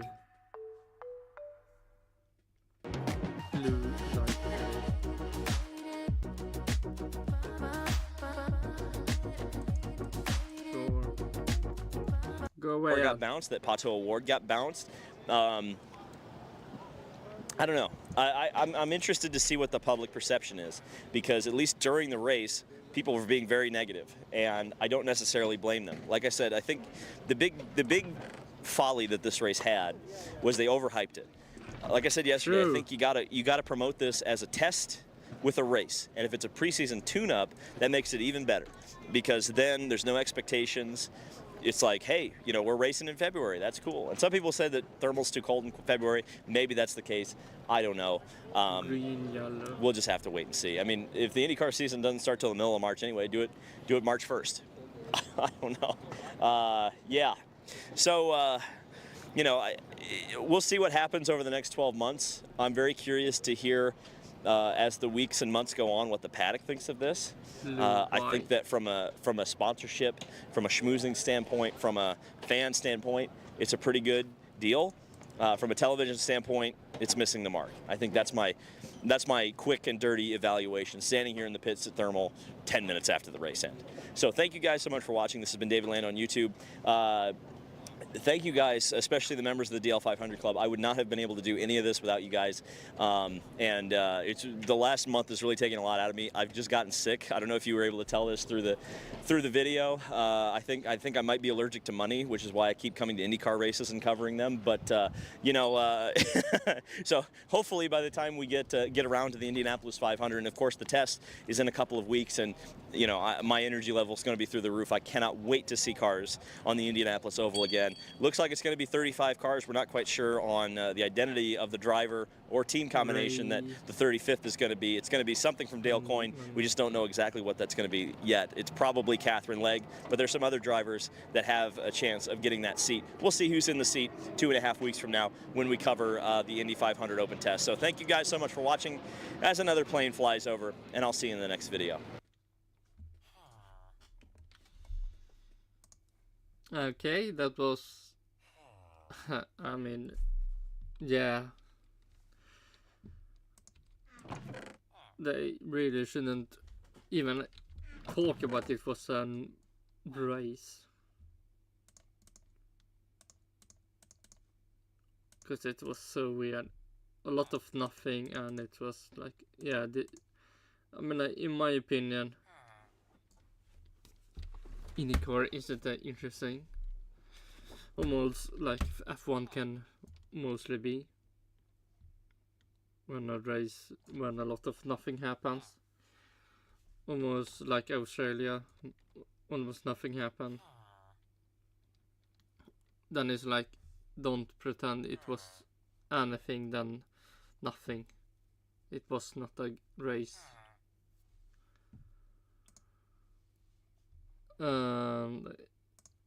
Yeah, while I'm doing the last thing with the fishes, let's have some Aidan Millward, the spark of Spygate, the star of 2007 Hungary Grand Prix. Let's see the Spygate. Sunshake. Oh, Cobb first. There are some great stories in the motorsport history books of two drivers simply kicking 7 colours of out of each other. All rivals in any sport really, because players, teams, individuals will be looking to get one up over their fierce rivals, and it will always result in handbags. In terms of racing, you've got Jason Plato and Matt Neal, Marcus Ambrose and Greg Murphy, Russell Ingall and Mark Scaife. Hang on a minute, these are all touring car drivers. I can see a pattern emerging here, or something like Jeff Gordon and Dale Earnhardt. Stuff where, on occasion, it can get physical and have some fireworks. Ambrose and Murphy, where they almost started throwing punches on the outside of the cutting at Bathurst, Plato and Neal with their tiff at Rockingham in 2011, and Ingall swerving his Ford Falcon towards Scaife at Eastern Creek after he dumped Scaife out of the race, for which he copped the biggest fine in V8 supercars history. Hang on, these are all examples from the guys I've just mentioned. But in Formula 1, it very rarely gets physical. Max Verstappen pushing and shoving Esteban Ocon is probably the most recent example. You very rarely see a punch get thrown, or a kick if you're Nelson Piquet at Hockenheim. But I guess that's because Formula 1 drivers prefer to do things on the down low, a bit of psychological maiming, doing stuff from the shadows like a 200-mile-an-hour Sam Fisher. And this is exactly what happened at the 2007 Hungarian Grand Prix. For the 2007 season, most would have assumed pre-season that the fight was going to be between Alonso and Raikkonen. Alonso because he was already a 2-time champion and had beaten Schumacher on both of those occasions, and Raikkonen because he was moving to a Ferrari team. But then Lewis Hamilton almost ruined his third championship. That had come incredibly close the previous year. Schumacher had only just missed out in the twilight of his career, so there's no reason that Kimi shouldn't be able to get close as well. And those two were the best drivers on the grid at that time. It would be the first season in 15 years that Michael Schumacher wasn't on the grid, although he was going to be around as an advisor to Ferrari and also helping to coach Felipe Massa. So this in turn left everybody speculating as to whether another era like Michael's would ever be seen again, and whether or not Fernando would still be the top driver on the grid. Could he go on his own domination run, or would the shift go towards one of the other teams?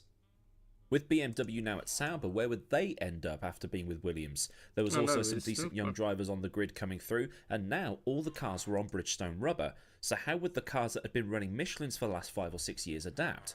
Ferrari had been the Bridgestone team, and McLaren and Renault had been on Michelins for so long, so would their cars handle the switch or not?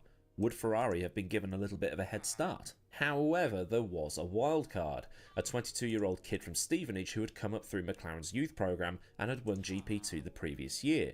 McLaren was entrusting the second car to a rookie who had done some stuff in the junior categories that had made everybody go, hang on, who's this? Because, yikes. Sending it 3 wide at Maggots, the comeback drive in Turkey, and alas the first challenge in a reverse grid kart race in 1998 in absolutely pissing rain.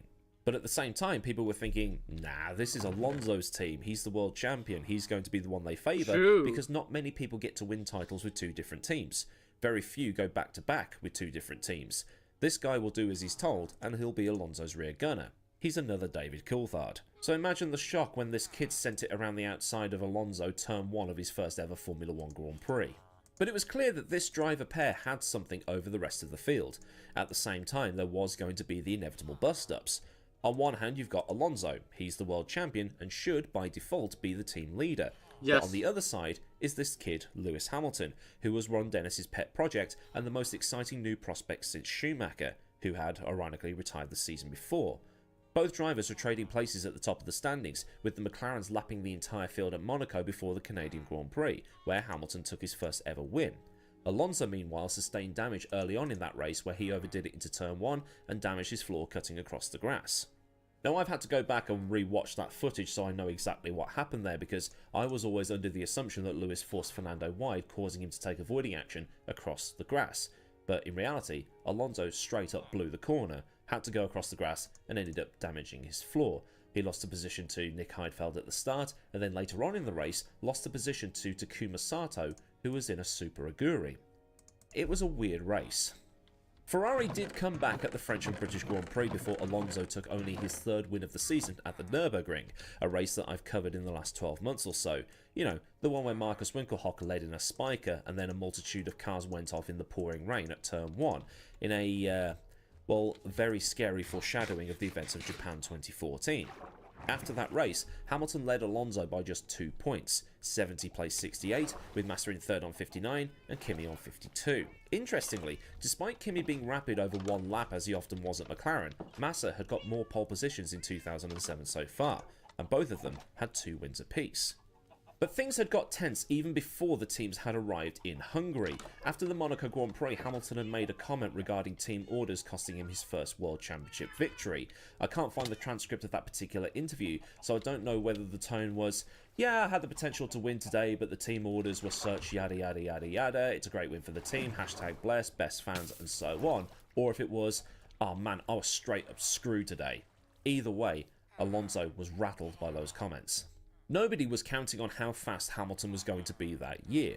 He was rapid over one lap and could be fast in the opening parts of a stint, but in hotter conditions he would slip back because he couldn't get his head around the tyres and how to manage them. I remember Hamilton being hyped at that time as he was the new British driver in one of the faster cars on the grid, but it was a case of, yeah, sure, we had several years of Coulthard at McLaren. Oh, actually this kid's pretty quick. Alonso had told Spanish media, I have a British teammate in the British team and he's doing a great job. We know that all the support and help is going to him. Hamilton, as already mentioned, had won in Canada and then went and won again at Indianapolis, so it wasn't an impossibility that he could potentially do back-to-back Formula 3, 2 and 1 championships. But we have to factor... Good thing it didn't happen. There's something else rumbling in the background. 780 pages of rumbling. But anyway, on to Hungary, and the problems here with Hamilton and Alonso all begin in the so-called fuel-burning phase of qualifying that they had back then. It was still the 3-tier knockout qualifying that we have today, but in 2007 the teams had to put in their starting race fuel. The final session was 15 minutes long, so teams would put in their race fuel and then drive around on older tyres that they didn't need anymore to burn off as much fuel as they possibly could, then pit for brand new tyres, and then bang in their fastest laps with the lower fuel levels on board. Then, after qualifying, they topped the so stupid. Fuel back up to where it should be for the race start. An utterly pointless rule that had come in for like the 2003 season or something in an attempt at jumbling up the field. The FIA changed that fuel burn thing for 2008. They reduced the 3 sessions to 20 minutes for the first, 15 for the second, and 10 for the third to avoid this fuel burn portion of the qualifying session because, let's be honest, it was causing people to fall asleep. It was supposed to be the session where the cars are at the fastest they'll go all weekend, but they had about 15 laps worth of fuel on board and were then spending the first 10 minutes of that session pootling around and not pushing to try and get the cars as light as possible. I'm glad it's gone.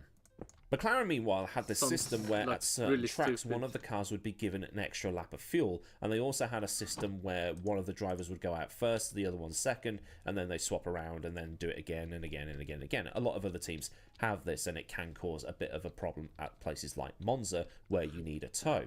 At Hungary, it was Alonso's turn to be the lead car. Hamilton was let out of the garages first, which was against the plan, and when both cars were out on the track, Hamilton initially refused to let Alonso by, claiming that if he did... Yeah. Lewis Hamilton really showed how he really is. Raikkonen would get in front of them both, and that would mess both McLaren cars about. Alonso was not happy, and would let the team know this when they had to pit for fresh tyres in the third qualifying session.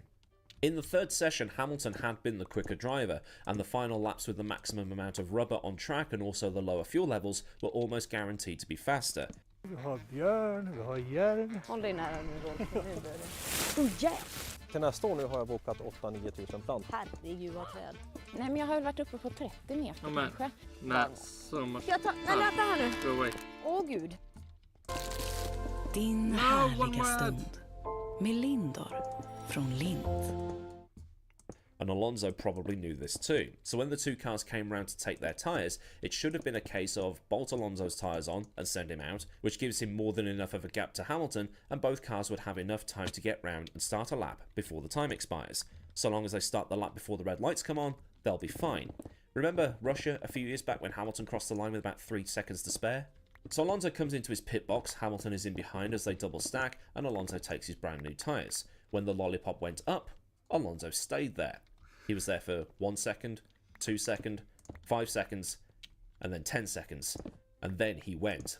Alonso managed to get another lap on the board, but Hamilton wasn't able to get round in time, so Alonso was on pole by about 1/10 of a second. After qualifying, Hamilton was asked how long he missed out on setting another lap, to which he replied, "About the same time I was held up in that pit stop," and the stewards saw fit to investigate the issue. Alonso had managed to start his lap with 2 seconds left, while Hamilton missed out by 5. They ordered McLaren to hand over all of their radio transmissions. Meanwhile, Ron Dennis actually shielded Alonso in the aftermath, blaming Hamilton and the team for the fiasco, and Alonso claimed he'd been there because he and race engineer Mark Slade had been having a back and forth as to why they'd put old tyres on his car. The FIA basically said, shouldn't you have had that conversation either on track while going around to start your next lap or after qualifying, and then slapped Alonso with a 5-place grid penalty. They also slapped Fisichella with the same penalty for impeding Sakon Yamamoto, so it meant that Alonso was going to start in 6th and Hamilton would start on pole. McLaren were then told they couldn't get any constructors' points for this race because they were deemed to have lied to the stewards about certain parts of the story that led to Alonso doing the old blockaroo, or pit lane gate as it was called. McLaren raced under appeal, and Hamilton led every single lap to take his 3rd win of the season, the first time that someone had done so throughout the entirety of 2007. But it wasn't an easy win, as Raikkonen was pushing him all the way. Alonso finished 4th, costing him valuable points in the championship. Some might go as far as to think that without all of this stuff, he might have won his 3rd championship. Oh my god, no! Alonso could... Oh my god. It actually could. Taking a grid penalty at the hardest track to overtake at this side of Monaco. But this was pretty much the beginning of the end for the relationship between Ron and Fernando. Ron was suitably pissed off himself because of what had happened, and on the Sunday morning, Fernando and Dennis had been involved in quite the argument in Ron's office. At some point during that argument, Alonso had mentioned that he'd got some emails pertaining to 780 pieces of Ferrari-branded paper. Whether this was intentional blackmail or something just said in the heat of the moment during that argument, we'll never know.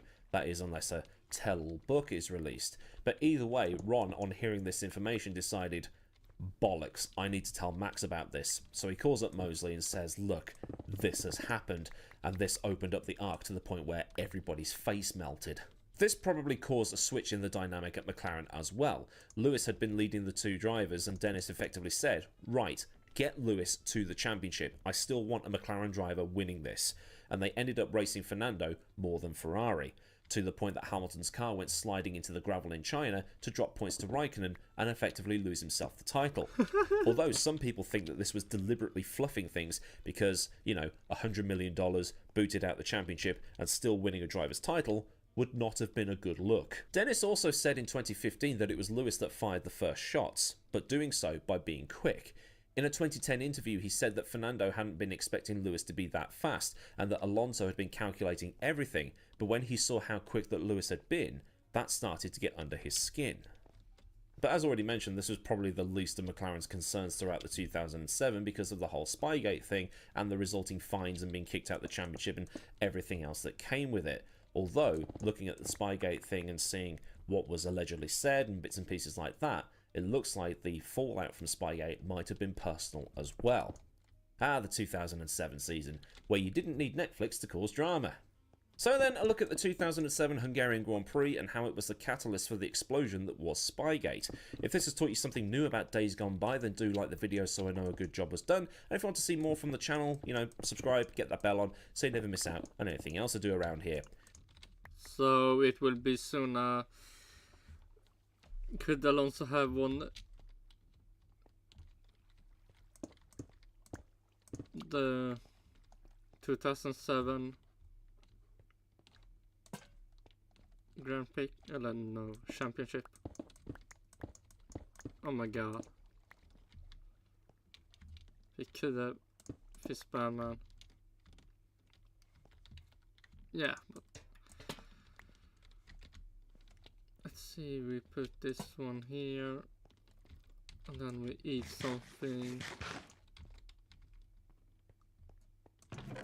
and we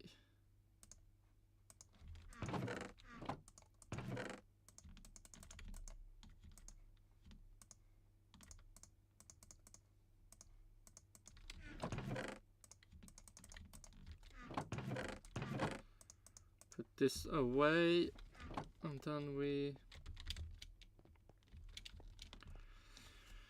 end it here and say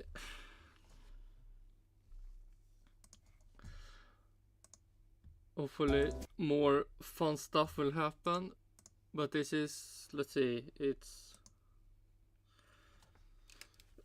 2 more days, then we have a Formula 1 weekend again, and hopefully